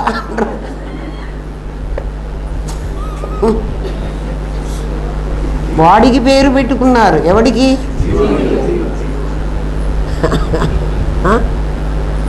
అందుకని వాడు ఏమన్నాడంటే అహం బ్రహ్మాస్మి అనరా అంటే అహం జీవాస్మి. ఇప్పుడు తప్పు ఎవడు చేశాడు? ఏం తప్పు చేశాడు? ఆ తప్పు దిద్దుకోవడం పెద్ద కష్టమా చెప్పండిరా? మిమ్మల్ని ఏమన్నా ఉపవాసం ఉండమన్నామా, డబ్బులు సంపాదించమన్నామా, టెంకాయలు కొట్టమన్నామా, తిరుపతికి బొమ్మన్నామా? ఏం బోకర్లే కదా. ఎప్పుడైతే నువ్వు ఈ నాదిని నేననడం మానేస్తావో ఒరిజినల్ నేను బయటకు వస్తాడు. గురువుకి శిష్యుడికి తేడా ఇదే. వాడు ఒరిజినల్ నేను బ్యాక్గ్రౌండ్కి పంపించకుండా ఫోర్ ఫ్రంట్కి తెచ్చుకున్నాడు. నువ్వు ఒరిజినల్ నేను పంపించేసి ఈ ఈ ఈ దొంగ నేను, దొంగ నేనేనా వీడు? దొర నేను కాదు, వాడిని ముందుకు తెచ్చాడు. వాడు నేనొక్కడనే వస్తే ఎట్లా, ఇంకో ముగ్గురిని తెస్తాను నిన్ను పీక్కు తినటానికి. ఇప్పుడు దొంగవాడితో స్నేహం చేస్తే ఏం చేస్తాడా? ఇంకో ముగ్గురు దొంగల్ని నీకు కల్పిస్తాడు. ఒరే వీడి దగ్గర బాగా డబ్బులు గుంజుకోవచ్చు మనం, ఏం పర్వాలేదు, మీరు ముగ్గురు కూడా రండిరా కదా. అందరినీ వాడు బాగా ఇన్వైట్ చేస్తాడో చేయడా? చేస్తున్నాడు కదరా. మరి అద్వైతం ఏం చెబుతోంది? నా దేవుడు నీ దేవుడు అని కొట్టుకు వస్తున్నారు వాళ్ళు. నా మతం గొప్పది, నీ మతం గొప్పది. ఇది సనాతన ధర్మం. సనాతన ధర్మం అంటే ఏమిటంటే ఏ వస్తువుకి ఉప్పుకి ఉప్పదనం ధర్మం, పంచదారకి తీపి ధర్మం. అట్లా నేనుకు నేను ధర్మం, నాదికి నాది ధర్మం. అది సద్విశేషం, ఇది చిద్విశేషం. చిచ్చక్తి చేతనారూప, అందులో నుంచి అవ్యక్తమైన శక్తి వ్యక్తమైంది. అది చేతనారూపంగా ఉంటుంది. ఎక్కడ? చిద్విశేషం దగ్గర. జడశక్తి జడాత్మిక, ఇక్కడ కూడా శక్తి ఉంది. శక్తి లేకుండా పోలే. వాళ్ళిద్దరు ఎక్కడున్నారు? ఎక్కడ జడముందో అక్కడ చేతనం ఉంది. చేతనం ఉందా లేదా అని నీకు అనుమానం అక్కర్లే. ఎందుకు అంటే నీ మనస్సు నయాగరా చూడ్డానికి వెళ్ళినప్పుడు మనస్సు జడం, నడవలేదు కదా. దాని పక్కన జ్ఞానం వెళ్ళాలి. అందుకే దానికి ఏమని చెప్పిందంటే శాస్త్రం, నష్టాస్వ దగ్ధరథ న్యాయం అంది. నష్టాస్వ, ఒకడికి గుర్రం పోయింది, ఒకడికి రథం కాలిపోయింది. వాడికి గుర్రం లేదు, ఇద్దరు గుర్రం బండి వేసుకొని వచ్చారట. గుర్రము గుర్రం బండి, బండి జడం, గుర్రం చేతనం తీసుకొని వచ్చారు. అది కొంత దూరం పోయిన తర్వాత ఒకటి గుర్రం కాస్త పారిపోయింది, వాడికి బండి మిగిలింది. నష్ట అశ్వం కాస్త పారిపోయింది. వీడి దగ్ధరథ, వీడి బండి కాలిపోయింది. ఒకడికి బండి కాలిపోయింది, గుర్రం ఉంది. ఒకడికి బండి గుర్రం పారిపోయింది, బండి ఉంది. వీడు ప్రయాణం చేయలేడు, వాడు ప్రయాణం చేయలేడు. ఇద్దరు కూర్చున్నారు. ఆ ఇద్దరు సచ్చిత్తులు. ఆ ఇద్దరు సచ్చిత్తులు. వాడు నడవలేడు, వీడు నడవలేడు. ఎందుకంటే మనస్సు జడం, అది నయాగర దాకా పోలేదు. ఇది చేతనం, ఇది ఒంటరిగా ఎక్కడికి పోదు. ఎందుకంటే ఒకడికి కాళ్ళు లేవు, ఒకడికి కళ్ళు లేవు. కానీ వీళ్ళిద్దరూ ఈ ప్రపంచంలో నడుద్దామని వచ్చారు. ఎట్లా నడవాలి? అందుకని ఆ కళ్ళున్న వాడిని భుజాలు ఎక్కించుకున్నాడు ఈ కాళ్ళున్నవాడు. కాళ్ళున్నవాడు నడిచిపోతాడు, కళ్ళున్నవాడు దారి చూపిస్తాడు. వాళ్ళిద్దరూ సచ్చిత్తులు. ఇద్దరూ కలిసి బండి ఎక్కిపోతున్నారు. ఎవరిద్దరు? ఈ గుర్రము, ఈ బండి. అంటే వాడి గుర్రానికి వీడి బండి కట్టేశారు. ఒరే బండి ఉందిరా, మనం ఇద్దరం కూర్చొని పోదాం అనుకున్నాం. ఇద్దరున్నారు మళ్ళీ. ఇప్పుడు ఈ ఒకడు ఈ బండి నాది అని క్లెయిమ్ చేస్తాడా? చేయలేడు. ఎందుకని? అందులో గుర్రం వాడిది కాదు.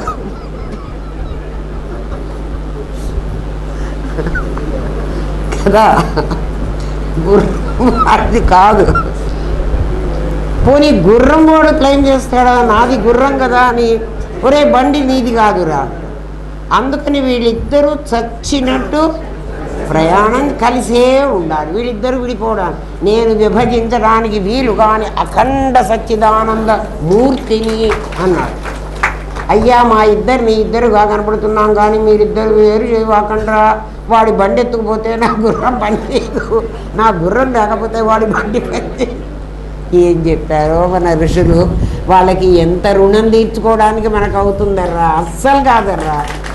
మహానుభావులరా, మన కోసం చెప్పారురా కదా.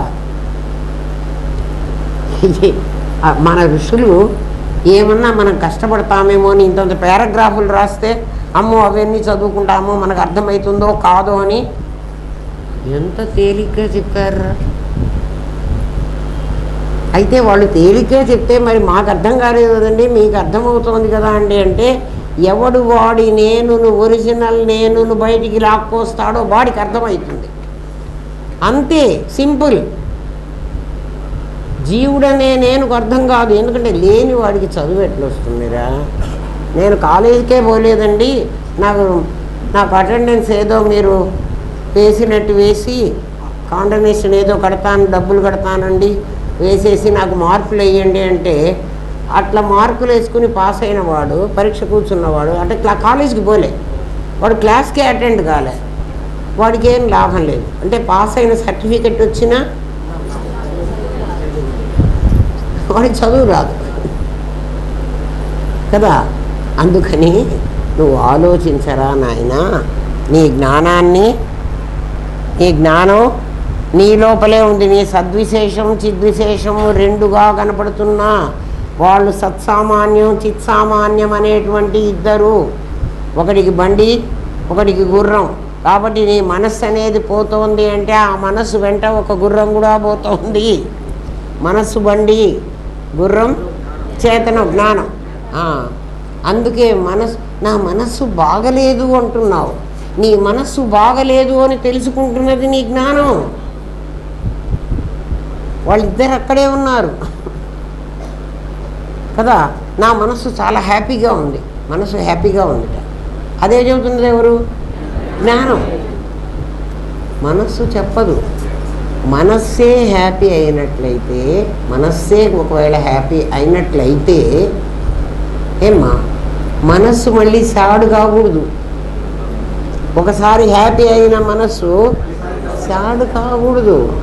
కాబట్టి సాడు హ్యాపీ కూడా మనస్సు యొక్క అనుభవం అది కదా. మనస్సు యొక్క అనుభవమా, మనస్సుతో ఉన్న జ్ఞానం యొక్క అనుభవం అది. అంత కీన్గా మీరు అబ్జర్వ్ చేస్తే మీకు అర్థమవుతుంది. ఆ చేసే విధానమే చెప్తారు. ఎవరైనా పాఠాలు చెప్పరు. ఏం చెప్తారు అంటే, ఒరే నాయన, నా గురుదేవుడు నాకు అదే చెప్పారమ్మా, నీకెట్లా తెలిసిందో అట్లా చెప్పు, నాకు ఇట్లాగే తెలిసింది. మీరు కూడా ఇట్లాగే ప్రయత్నం చేస్తే మీకు తెలుస్తుంది. కాదండి మీరు చెప్పారు కదా అది అట్లాగే మా వస్తుంది, అట్లా రాదు. కదా. మీరే చూడండిరా, నేను కొత్తగా పెళ్ళి ఈ ఊరికి వచ్చాను అనుకోండిరా, కాసేపు అనుకోండి, ఎందుకంటే ఒకప్పుడు నేను అట్లాగే వచ్చా కదా, నాకేం రావు. మా పక్క ఇంట్లో ఆమె లడ్డూలు చేస్తోంది, చాలా బాగా చేసింది, నేను కూడా చూశాను, నాకు కూడా పెట్టింది, నేను కూడా తిన్నాను. ఇప్పుడు లడ్డు నేను కూడా చెయ్యాలి అని అనుకుంటే ఆమెను నేను అడగాలి. ఆమె నాకు ప్రొసీజర్ చెప్తుంది, అమ్మ ఇట్లా పిండి కలుపుకో, ఇట్లా చక్కెర పాకం పట్టుకో, ఇట్లా చేసుకొని. లడ్డు చేయవలసింది నేను, నాకు ఆమెలాగా కుదరకపోవచ్చు. ఎందుకని? నాకు అనుభవం లేదు కాబట్టి కదా. ఆమె ఇట్లా చేసిందని ఆమె చేసినట్లే నేను చేశాను అనుకో, అస్సలు లడ్డు కాదు, అది శనగపిండి మిగులుతుంది నాకు. మొదటిసారి చెడిపోతే, రెండోసారి చెడిపోతే, మూడోసారి చెడిపోతే, ఎప్పుడో ఒక రోజు కన్నా నాకు రాదా? నేను విసుక్కోకుండా ఏం చేయాలి? చేస్తూనే ఉండాలి. అది సాధన. సాధన అంటే ఏమీ లేదురా. అందుకే కృష్ణ పరమాత్మ సుసుఖం అర్జున, చాలా తేలికరా, ఇది ఏం కష్టం కాదు, నువ్వెందుకు ఇంత డిఫికల్టీ ఫీల్ అవుతున్నావో నాకే అర్థం కావట్లేదు. బావా నీకు తెలుసు, నాకు తెలియదు. ఎక్కడ కీలకమో కూడా చెప్పా కదురా, నువ్వు ఎక్కడ తప్పటడుగు వేసావో ఆ పక్కింటి ఆమె వచ్చింది, అమ్మ నువ్వు పాకం సరిగ్గా రాకుండా నీకు ఇట్లా పట్టుకుంటే ఇట్లా రావాలి, ఇవి లేకుండా నువ్వు తీసేసావు. ఓ అట్లనా, రేపుసారి ఇంకా కాస్త ఎక్కువ పాకం పట్టావు, అందుకని లడ్డు పొడి అయిపోయింది. అంతేరా.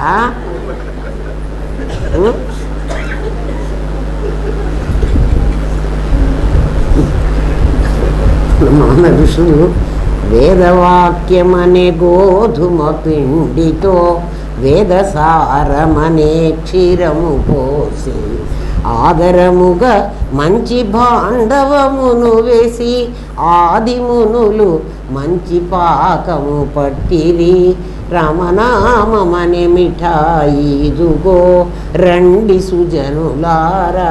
రామనామం అనే మిఠాయి ఉందిరా, మీకు పెడతా తినండి. అది ఎట్లా వచ్చింది అంటే ఇట్లా వచ్చిందిరా. వేదవాక్యమనే గోధుమ పిండి, వేదసారమనే పాలు పోశారు, ఆదరముగా మంచి పాకం పట్టారు వాళ్ళు. చాలా అంటే పాకంలో నీకు చాలా జాగ్రత్త. అది సాధన. నీకు ఫస్ట్ టైం రాదు. నేను నాగ్గాంగా వచ్చు, నేను నాకెందుకు రాదు అంటే నీకు రాదు అంతే. నాకు వస్తుందండి, నేను 40 ఏళ్ల నుంచి వెళ్ళి అమ్మగారి దగ్గర కూర్చొని బాగా నేర్చుకున్నాను. బాగా నేర్చుకుంటే ఇప్పటికే వచ్చి ఉండాలి. రాలేదు కదా. నాకు రాలేదని మీకేం తెలుసండి? ఇంకో తెలిసే నాలాగా కూర్చో ఇక్కడ రా. ఏమిరా ఊరికే మాకు రాలేదంటారు. వస్తే రారా ఇక్కడ రా, అలాగా చెప్పు, పుస్తకం పక్కన పెట్టి కదా.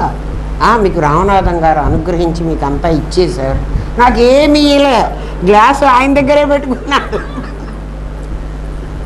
నా గ్లాసు నేను ఇయ్యనన్నాడు. నేనన్నా ఒరే తీసుకుపోండి, అది అందుపది అక్కర్లేదంటున్నా. అర్థం చేసుకోండి.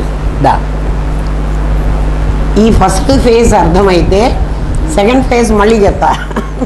ఇంకో ఫేజ్ ఉందండి మా దుంప తెచ్చడానికి.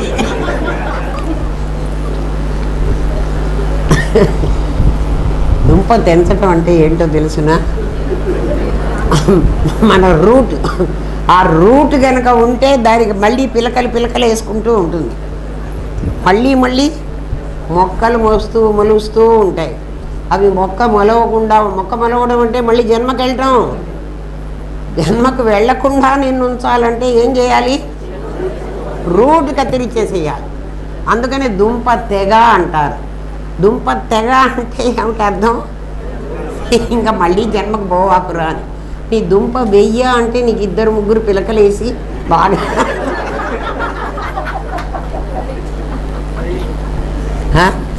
పెద్దవాళ్ళ తిట్లు కూడా ఎట్లా ఉంటాయో చూడండి.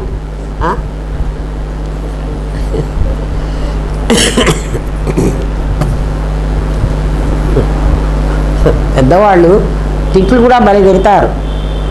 ఎవరినన్నా విధవా అని తిడతాం అనుకో, 1000 ఏళ్ళు ధనంతో వర్ధిల్లరా అని. 1000 ఏళ్ళు అంటే ఆ మూడిట్లో బాగా ఇరుక్కోబోరా అది తిట్టు. అది తిట్టు, పైకి అది దీవెన. ఒక రకంగా అది తిట్టు కదా. అంటే ఏమిటి, మళ్ళీ మళ్ళీ జన్మలకు వెళ్ళారా, మళ్ళీ మళ్ళీ ఈ గోతిలో పడరా, ఇప్పుడు నేను వీకినా కూడా నువ్వు ఊరుకోవురా, మళ్ళీ ఇందులోనే పడతాడా కదా. లేకపోతే మీకు కూడా ముందే చెప్పా కదా, చక్కగా పోయి తుంగభద్రలో పడండి. ఎవడన్నా పడ్డాడా, పళ్ళే. ఈ మూడిట్లో అందరు పడుతున్నారు.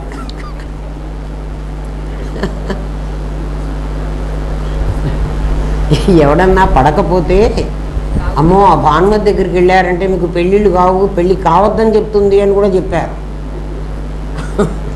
కొంతమంది మహానుభావులు. ఆమె దగ్గరికి పోవాకండి, ఆమె చెప్పే పాఠాలు వినవాకండి. అరే నేనే పెళ్ళిళ్ళు చేస్తా ఎంతమందికో కదా. మరి మీరు ఇట్లా తప్పని చెబుతూ మళ్ళీ మీరే అట్లా తప్పు పని ఎందుకు చేస్తున్నారంటే, ఏం లేదు, ఒంటి నిండా నూనె పూసి నాయన పదరా నీళ్ళల్లో ముడుగు, ఏం కావని చెప్పాలి. నూనె పుయ్యకుండా మిమ్మల్ని నీళ్ళల్లో ముంచితే మునిగిపోతారు. ములగ బెండ్లు కట్టేది, నీళ్ళల్లో దింపేది. నా బెండ్లు తేల్చి వస్తాయి. అహం బ్రహ్మాస్మి అనే బెండ్లు కట్టారా మీ అందరికీ, మీరందరూ మునగమన్నా మునగరు, అవి తేల్చుకొస్తాయి. ఏం భయపడవాకండి, నేనే పెళ్ళిళ్ళు చేస్తా, అందులోనే ఉంచుదా. మళ్ళీ నా బుద్ధి పట్టినప్పుడు పైకి లాక్కుంటూ ఉంటా. ఎలుకని పిల్లి చంపాలంటే ఎట్లా చంపుతుందో తెలుసునా? ఎప్పుడన్నా పిల్లి ఎలుక చూడండి మీరు, దాన్ని అట్లా వదిలిపెడుతుంది, అది పోతూ ఉంటుంది, మళ్ళీ దాన్ని ఒక్క పంజా విసిరి మళ్ళీ లాక్కు వస్తుంది. చచ్చారా దేవుడా అనుకుంటుంది, మళ్ళీ దాన్ని మళ్ళీ వదిలిపెడుతుంది. అది పిల్లికి చెలగాటకం, ఎలుకకు ప్రాణ సంకటం. అది ఎలుకకు ప్రాణ సంకటం, ఒకసారి చంపి చావదు, మళ్ళీ మళ్ళీ చంపుతూనే ఉంటుంది. ఫైనల్గా ఎప్పుడో చంపుతుంది. మిమ్మల్ని కూడా అట్లాగే ఈ 3 చెడ్డవిరా, ఈ 3 చెడ్డవిరా, మళ్ళీ మీరు పారిపోతూ ఉంటారు, మళ్ళీ లాక్కొస్తారు.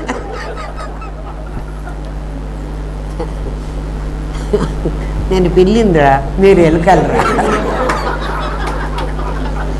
మొత్తానికి మిమ్మల్ని అందరినీ వేసేసుకొని ఊరుకోను.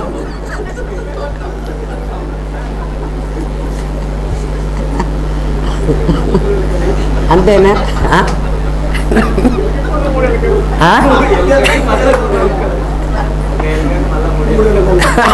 ఆ 3 ఎలుకలు కూడా లాక్కొచ్చుకుంటా. ఒక ఎలుకని ఎరవేసి 3 ఎలుకలు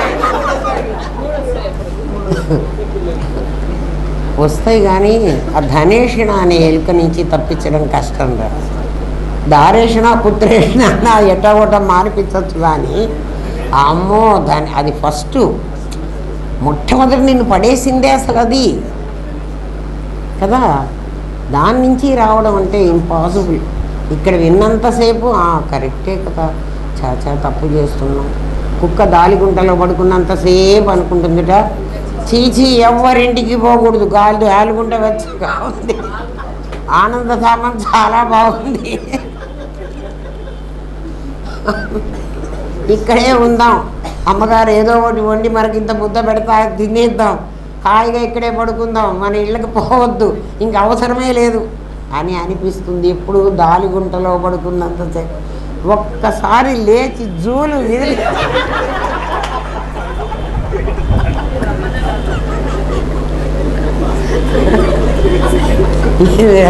అద్వైతం చెబుతున్నావా, ఇంకేదన్నా చెబుతున్నావా?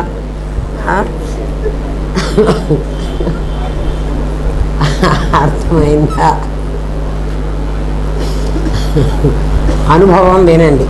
నాకు సుధ ఇందాకే చెప్పింది, అమ్మ ఈ పాఠం మీకు ఇవాళ మీకేం అవ్వదు, నాకు తెలుసు ముందే. ఎందుకంటే అది చెప్పాల్సింది పూర్ణానుభవం అన్నా. పూర్ణానుభవం అది సాధన చేసిన వాడికైతే 2 నిమిషాలు, అసలు అవసరం లేదు. కదా. సాధన చేసిన వాడికి అన్యోన్యం తత్కథనం, తచ్చింతనం, తత్ప్రబోధనం, ఒకడికొకడు వాడు చెప్పుకోవడమే అంతే. చెయ్యని వాడికి సాధన ఎలాగో చెప్పాలి, ఎందుకంటే వాడికి తెలియదు కదా, వాడికి అర్థం కావాలి కదా. అది అర్థమైనట్లు అనుకోవాకండి, కాదు. అన్నీ ఇందులో అర్థమైనట్టుంటాయి. మరి మీరు ఇంటికి వెళ్ళి ఇవన్నీ నేను ఇవాళ ఏమేం చెప్పానో అవన్నీ గుర్తు చేయండి రా, రావు.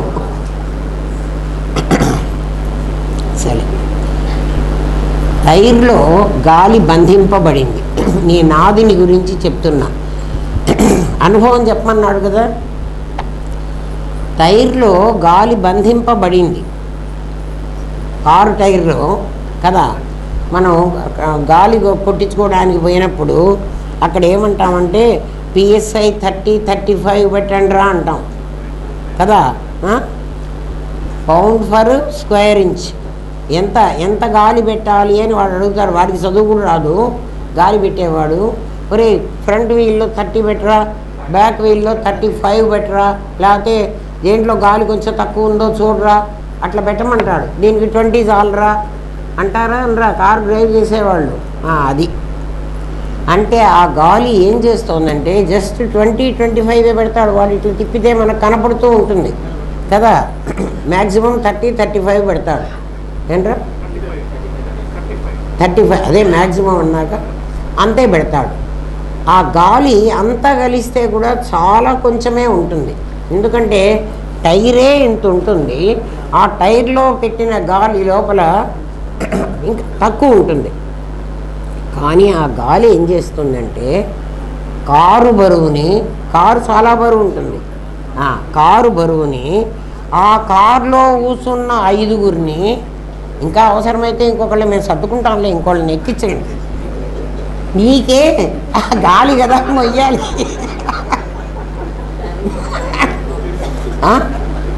కావాలంటే నా ఒళ్ళో కూర్చోబెట్టుకుంటాలి ఎవరినన్నా. కాబట్టి 5గురో 6గురో ఆ కార్ కెపాసిటీ కంటే మించిన బరువునో, అది కాక ఆ కార్లో లగేజ్, ఆ లగేజ్కి చోటు లేకపోతే పైన క్యారియర్ కూడా పెట్టుకుని దాని నిండా పెట్టెలు పెట్టి కదా. అందులో చిన్న పెట్టెలు కాదు, అమెరికా పెట్టెలు పెద్ద పెద్దవి. ఇంత బరువుని ఎవరు మోస్తున్నారా అంటే ఆ గాలి మోస్తోంది. 4 టైర్లలో ఉన్న గాలి అది మోస్తోంది. దాని PSI 35 ఇంచెస్ నంబర్, అది 35-30 నంబర్ దానికి, అది మోస్తోంది. ఏమ్మా టైర్ గనక పంచర్ అయితే, టైర్ పంచర్ అయింది ఒక చోట అంటే, ఇప్పుడు అన్నీ కొత్త కార్లు కాబట్టి పంచర్ కావు, పాతకాలంలో టైర్ పంచర్ అవుతుంది. ఇప్పుడు కూడా ఏదైనా మేకులు గుచ్చుకుంటే పంచర్ అయితే డ్రైవర్ ముందు ఏం చెప్తాడంటే ఆ కారులో ఉన్న మనుషులందరూ ముందు దిగండి. ఎందుకు కారులో మనుషుల్ని దిగమంటున్నాడు? ఇందా నుంచి సీట్లో కూర్చున్నారు కదా, సీట్కి ఏం కాలేదు కదా. ఎందుకని అంటే టైర్లో గాలి లేకపోతే, అంటే నీ కారు మొయ్యటం లేదు, నీ టైర్లో గాలి మోస్తోంది అని నీకు తెలియడానికి చెప్తున్నా. వెంటనే ఏమంటాడు, మేము ఇట్లాగే కూర్చొని ఉంటాము, నువ్వు టైర్ వేసుకో అంటే లాగి కింద పారేస్తాడు. ఎందుకని వాడికి తెలుసు టైర్లో గాలి లేకపోతే కారు బండి మొయ్యలేదు, గాలే మోస్తున్నదని డ్రైవర్కి తెలుసు, కారే మోస్తోందని ప్యాసింజర్కి తెలుసు. అర్థమైందా? అందుకని వీళ్ళందరినీ దింపుతాడు. అట్లాగే టైర్లో బంధింపబడిన గాలి, ఇప్పుడు గాలి ఇక్కడంతా ఉంది, ఆ గాలే కదా వాడు టైర్లోకి పెడతాడు. ఎవరు? పంచర్ చేయడు వాడు, గాలి కొట్టేవాడు. గాలి కొట్టేవాడు మన పక్కనే ఉంటాడు, నీళ్ళు ఇచ్చేవాడు, గాలి కొట్టేవాడు. మనం పెట్రోల్ కొట్టుకున్న తర్వాత గాలి దగ్గరికి పోవాలి, అది డ్రైవర్కి తెలుసు, మనకి కూర్చున్న వాళ్ళకి తెలియదు. వాడు ఎందుకు అక్కడికి పోయినాడు అని మనం అనుకుంటాం. వాడితో వీడికేదో లావాదేవీ కదరా, వాడు పోతాడు. అమ్మా అలాగే గాలి బంధింపబడితే నీ బరువుని మోస్తుంది, గాలి లూజుగా ఉంటే నీ బరువును మొయ్యదు. ఇప్పుడు ఇక్కడ గాలి ఉంది, ఈ గాలిలో నేను ఈ కర్చీఫ్ పెడదాం అనుకుంటా, కర్చీఫ్ చాలా లైట్ వెయిట్ ఉంటుంది, దీన్ని మోస్తుందా? గాలి మొయ్యవే కాసేపు. ఇదే గాలి ఒక టైర్లో బంధించేస్తే ఎంత బరువైనా మోస్తుంది. ఎంత బరువు కాదు, దాని కెపాసిటీ ఇంతకంటే ఎక్కువ. అది మీకు అర్థం కావాల్సింది. అది ఏమ్మా మోస్తుంది కదా, మీరంతా కారు ఎక్కారు కదా. ఇప్పుడు చూడండి, అట్లాగే టైర్లో బంధింపబడిన గాలి వలె నీ శరీరంలో బంధింపబడుతున్నది ఒక గాలి. నా శరీరంలో ఎక్కడ బంధించామండి? చూడండి, శ్వాస ఎక్సెల్ చేస్తున్నావు, ఈ బయట గాలి మొయ్యలేదు. ఇప్పుడు నీ లోపలికి తీసుకున్న గాలి అదే కదా నువ్వు లివింగ్ సోల్ అని చెప్తోంది. గాలి తీసుకోకుండా ఉంటే డెడ్ సోల్, అసలు సోలే లేదు. ఏం సోల్ అంటే జీవాత్మ లేదు. లేని జీవాత్మకు చచ్చిన వాడి దగ్గర అదంతా పీసు శాంతి కోసం చేస్తారు చూడు, వాడి ఆత్మకు శాంతి కావాలి. అసలు ఆత్మ లేదురా, జీవాత్మ లేదు, జీవాత్మకు శాంతి లేదు. ఈ దేవుడే లేని వాడికి శాంతి ఉంది, అశాంతి ఉందే వాడికి. వాడు అశాంతి సృష్టిస్తున్నాడు. అశాంతిని ఎవడు సృష్టించాడు? ఎవడు నాదిని నేననుకున్నాడో వాడు అశాంతిని సృష్టిస్తున్నాడు. ఇవన్నీ మాకు ఎందుకు చెప్తున్నారండి అంటే, నీకెప్పుడు అశాంతి కలిగినా ఒరే ఇది ఎందుకు వచ్చిందిరా అని విచారణ చేసుకో, వెంటనే నీకు తెలిసిపోతుంది. ఎవడరా ఈ మాటలు వాడు, ఒరే నువ్వు లేని వాడు అనవసరంగా నాకు ఎందుకు చెప్తున్నావు, నా దగ్గర ఉన్నదేదో నాకుంది, నాకు చాలు లేదా పో అని చెప్పి వాడిని అనటానికి నీకు వీలవుతుంది. ఆ గాలి ఏం మోస్తుందో ఇక్కడ ఈ కారుని చూడండి. ఏమ్మా నీ దగ్గర సంచిత, ఆగామి, ప్రారబ్ధాన్ని 3 రకాలైన కర్మల లగేజ్ ఉంది. నీ దగ్గర ఎంత లగేజ్ ఉంది? ఇందాక మీరంతా పరమాత్మది అని చెప్పారు కదండి, ఇప్పుడు మళ్ళా నా దగ్గర ఉంది అని చెప్తున్నారు కదండి. అంటే నాదిని నేననుకున్నప్పుడు షోరూంలో ఉన్నంత వరకు కారుకు లగేజ్ ప్రాబ్లం లేదు. షోరూంలో ఒక్క బరువు కూడా దాని మీద వెయ్యడు. అసలు నువ్వు షోరూంలో కారు లాగా పెట్టలే, నువ్వు నాదని కొనుక్కోచుకున్న తర్వాత మనుషుల్ని ఎక్కిస్తున్నావు దాని మీద. అవునా కాదరా? షోరూంలో లాగా పెట్టు, నీ కారు అస్సలు గాలే అడగదు కదా. షోరూంలో వాడు అక్కడే పెట్టుకుంటాడు. నువ్వు ఇంటికి వచ్చినప్పటి నుంచి ముగ్గురిని ఎక్కించాలి. ముగ్గురిని కాక వీళ్ళ ఫ్రెండ్స్ కూడా ఉంటారులే ఎవరో ఒకడు. అరే బరువు వేస్తున్నావురా, నువ్వు బరువు వేసావు చూడు, షోరూమ్ నుంచి తీసుకొచ్చావు. ఎక్కడ తీసుకొచ్చానండి? మా అబ్బాయి పుట్టాడండి అని మీ అమ్మ మొదలుపెట్టింది. నేను పుట్టాను, నాకు బర్త్డే, పుట్టక పుట్టానే, పుట్టిన పండగ చెయ్యవే అంటున్నాడు వాడు. పుట్టక పుట్టాడు వాడు, పుట్టి చేస్తున్నాడు. ఒకరోజు పుట్టలే, ఎన్నిసార్లు పుట్టావురా? ఒకసారి. బహునాం జన్మనాం అంతే అన్నాడు వాడు. ఒక్క పుట్టుక కాదురా, చివరి పుట్టుకరా ఇది నీకు. అందుకే రామనాథం గారు దొరికారు నీకు. ఇది చివరి పుట్టుక కాదు అన్నావు అనుకో, ఇంకో 4 జన్మలు ఎత్తుకో, ఏం పర్వాలేదు. ఎందుకంటే ఆ 7 స్టెప్స్ ఆయనే దాటిస్తాడు. పుట్టలే అమ్మా, చాలాసార్లు పుట్టావు కదా. ఎప్పుడైతే నువ్వు పుట్టావో అంటే షోరూమ్ నుంచి కారును నాది అని తెచ్చుకున్నావో, హాస్పిటల్లో పుట్టిన బిడ్డకి అస్సలు కర్మతో సంబంధం లేదు. వాడు మళ్ళీ ఇక్కడికి వచ్చినప్పటి నుంచి వాడికి సంచిత కర్మలో నుంచి కొంత ప్రారంధం, కొంత ఆగామి. ఇంకా ఆగామి వాడికి పసిబిడ్డకు తెలియదు, 12 ఏళ్ల వరకు తెలియదుట. ఆ 12 ఏళ్ల వరకు వాడు ఏమన్నా తప్పుడు పనులు చేసినా కూడా అమ్మా నాన్నకు పెట్టమన్నారు. వాళ్ళకేమి ఏంటండి, ఎందుకంటే వాళ్ళు కదా తెచ్చిన వాళ్ళు కదా. నేను ఆ బ్యాంకులో అకౌంట్ పెట్టుకున్నాను. వాళ్ళ దగ్గర నన్ను ఒక ఇంట్రడ్యూస్ చేశాడు. చెయ్యండి వాడు అకౌంట్ ఓపెన్ చేసుకోరు. నేను బ్యాంక్ దగ్గరే ఒక అకౌంట్ పెట్టుకున్నాను. వాళ్ళకి ఏం అబద్ధాలు చెప్పానో ఏం చెప్పానో ₹1 కోటి అప్పు తీసేసుకున్నా. పాపం ఆ బ్యాంకు వాళ్ళు నాకున్న దొంగ ఆస్తినో ఏదో చూపించా వాడికి. వాడు నాకు ₹1 కోటి అప్పిచ్చాడు. నేను కాస్త తప్పించుకొని పారిపోయాను. ఇప్పుడు నన్ను పట్టుకోవాలి. వాళ్ళు ఎవరిని పట్టుకుంటారంటే నా ఇంట్రడ్యూసర్ని పట్టుకోవాలి. అవునా కాదా? ఆ డబ్బులు ఉంటే నా ఇంట్రడ్యూసర్కి ₹1 కూడా ఇవ్వరు. కానీ ఏంట్రా నాయన, నన్ను బ్యాంకుకి ఎవడు పరిచయం చేశాడో వాడిని పట్టుకుంటా. ఎందుకంటే నేను ₹1 కోటి తీసుకుని అబ్స్కాండెడ్. ఇట్లా చాలా ఊళ్ళల్లో చేశారు.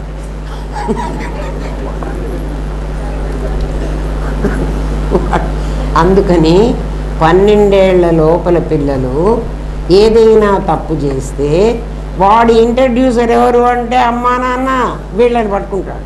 అందుకని వాళ్ళ పాపం వీళ్ళకేస్తారు. బ్యాంకు వాళ్ళ రూల్స్ అవి. అడగండి రవి, శైలజ ఇక్కడే ఉన్నారు. కాదురా నాయన, వాడి దగ్గరే వసూలు చేసుకుంటాం. వాడు దొంగ ఆస్తి పెట్టాడు మీ దగ్గర, ఇంకా మీరేం చేస్తారు? ఆ డాక్యుమెంట్స్ అన్నీ కరెక్ట్ కాదు. అప్పుడు ఎవడైతే ఆ బ్యాంకుకు పరిచయం చేశాడో, ఒరే నాయన నువ్వు కదరా వీడిని మాకు తెచ్చి తగలబెట్టావు, ఈ తప్పు చేసిన ఈ పిల్లవాడిని ఎవడు తగలబెట్టాడు? అమ్మా నాన్న.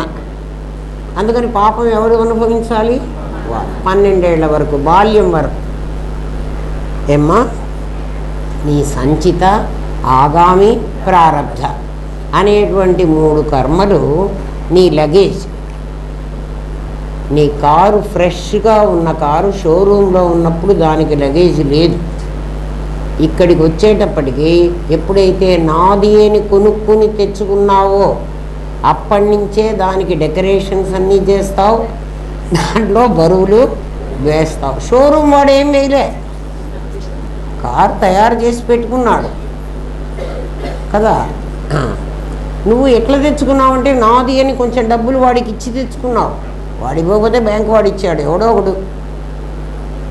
అంటే కర్మనిచ్చి తెచ్చుకున్నావు నాదిని, ఊరికే రాలే నాది. కొంచెం కర్మ ఖర్చు పెడితేనే, డబ్బులు పెడితేనే షోరూమ్ వాడు నేను పోయి కారు ఇయ్యరా అంటే ఇస్తాడా? నువ్వేమన్నా కొంచెం డబ్బులు కడితే ఆ మిగిలినది బ్యాంక్ షూరిటీ ఇస్తే వాడు కారు ఇస్తాడు. ఇచ్చినప్పటి నుంచి నువ్వు కారుని బాగా అబ్యూజ్ చేస్తున్నావు. అబ్యూజ్ చేస్తున్నానా, యూజ్ చేస్తున్నానా? బాగా అబ్యూజ్ చేస్తున్నా కదా.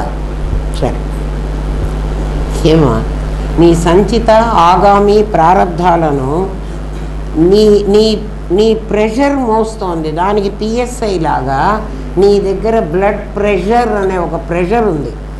ఆ ప్రెషర్ నీ శరీరాన్ని మోస్తోంది. హై బీపీ అయిందనుకో ఇది పడిపోతుంది, లో బీపీ అయిందనుకో ఇది పడిపోతుంది. వాడు 30-35 లాగా, వీడు కరెక్ట్గా 120/80. అది వీడి పిఎస్ఐ అది. లేకపోతే ఏమవుతుంది? కారు పడిపోతుంది. కారులో ఎవరెవరు ఉన్నారు? సంచిత, ఆగామి, ప్రారబ్ధం అనేటువంటి కెపాసిటీ దానికి అంతే. పాపం దాని కెపాసిటీ కారులో బాగా నిండా ఉంది. అది ఈ గాలి మోస్తున్నది.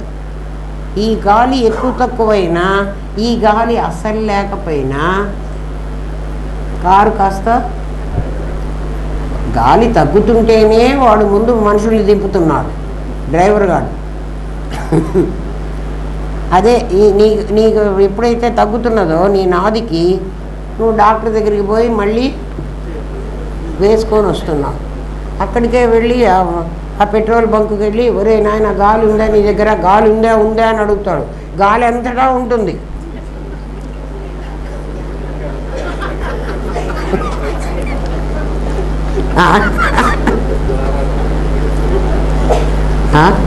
అద్వైతం ఎంత బాగుంటుందో చూడండి రా. ఏ కథ చదివితే మీకు ఈ ఆనందం వస్తుంది? అది ఏమ్మా, ఈ దేహం మేరకే నేనున్నానన్న స్ఫురణ అది పగిలితే మరణిస్తుంది. ఈ దేహం మేరకే నేనున్నాను అనేటువంటి ఒక స్ఫురణ, నీ కారు నడుస్తోంది అంటున్నావు కదా, నడవడం దాని స్ఫురణ, నడిపించిన ఆ స్ఫురణ ఎక్కడి నుంచి వచ్చింది? నీ దగ్గర డ్రైవర్ ఎక్కకపోతే కారు నడవదు కదా. కారు ఎంత మంచిదైనా దానిలో కర్మ అదేమిటి పెట్రోల్ ఎంత ఉన్నా, కారు పార్ట్స్ అన్నీ బాగున్నా డ్రైవర్ ఎక్కకపోతే నడవదు. డ్రైవర్ ఎవడరా అంటే వీడు, నేను వాడు చేతనం, అది జడం. ఏమో జడమైన దాన్ని నేను షెడ్లో పెట్టేశాను అనుకో, కారుని నడపకుండా, నేను సుషుప్తిలో నిద్రపోతున్నా, నాకు నడపాల్సిన పని లేదు. ఎప్పుడైతే నేను ఎక్కాను అనుకో మెళుకు వచ్చేసింది, కారు నడు అంతే. ఏమిరా వాడు కారు చాలా బాగా పెట్టుకుంటాడు రవిగాడు, అట్లాగే నేను ఆదిని చాలా బాగా పెట్టుకోరా, చాలా బాగుంటుంది కదా. ఏమ్మా గాలి, నువ్వు ఇప్పుడు అర్థం చేసుకోవాల్సింది ఏమిటంటే, గాలి కదా ఈ కారును నిలబెడుతున్నది. ఈ గాలి నా లోపలే కాదు, అంతటా ఉంది, ఇక్కడంతా గాలి ఉంది. నేను లోపలికి తీసుకున్న గాలి మాత్రమే దీన్ని నడిపిస్తోంది. ఏమ్మా గాలి దీనిలోనే కాదు అంతటా ఉందని నువ్వు గ్రహించినట్లు, ఈ దేహాన్ని మృత్యువు తీసుకుపోక ముందే దేహభావాన్ని వదిలి అంతా నిరాకారంగా జ్ఞానంగా ఉండు.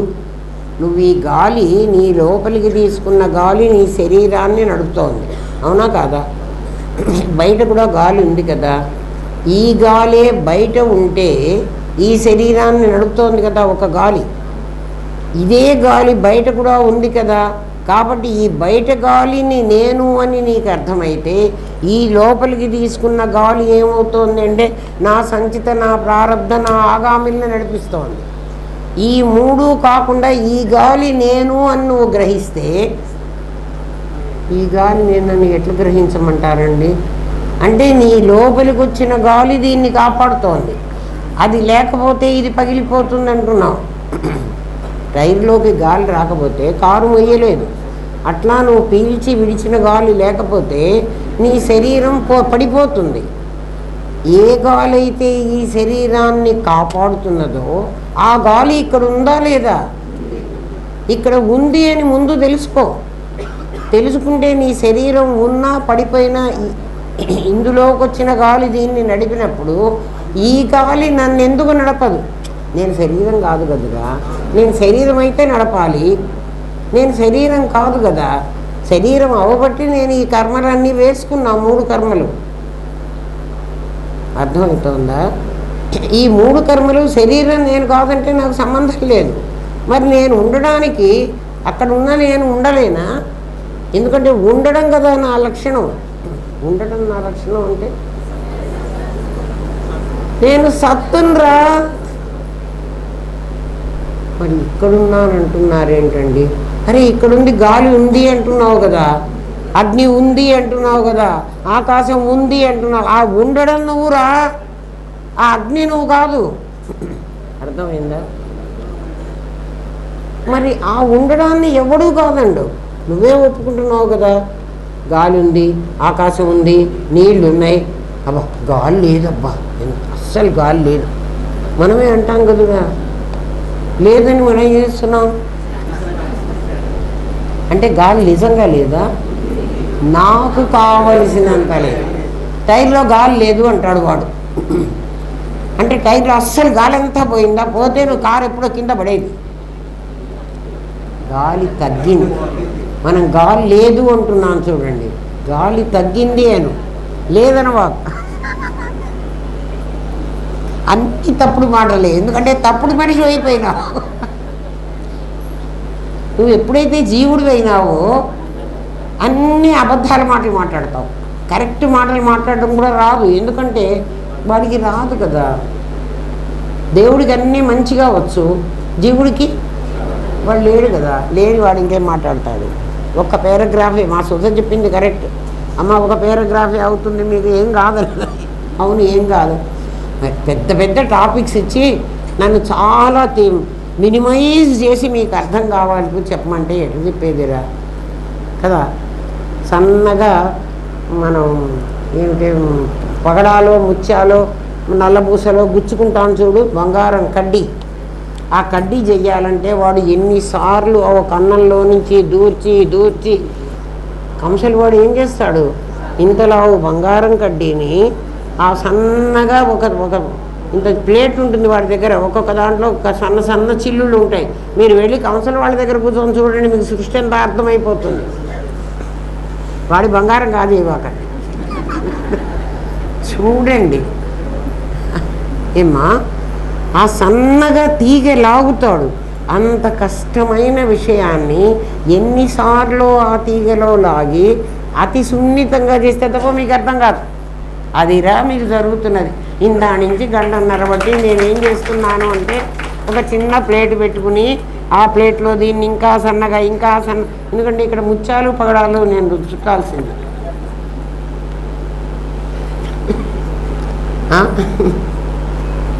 ముద్దులాగా బంగారం కరగబెట్టి మూసలో పోసేసాననుకో ఇంతలా కడ్డీ వచ్చేస్తుంది. ఆ కడ్డీ ముత్యాలు చుట్టడానికి పనికి రాదే. ఏం చేయాలి దాన్ని? సన్నగా ఎట్లా చేయాలరా? ఒక్కడ సన్నగా ఇట్లా కొడితే సుత్తెతో కొడితే వస్తుందా?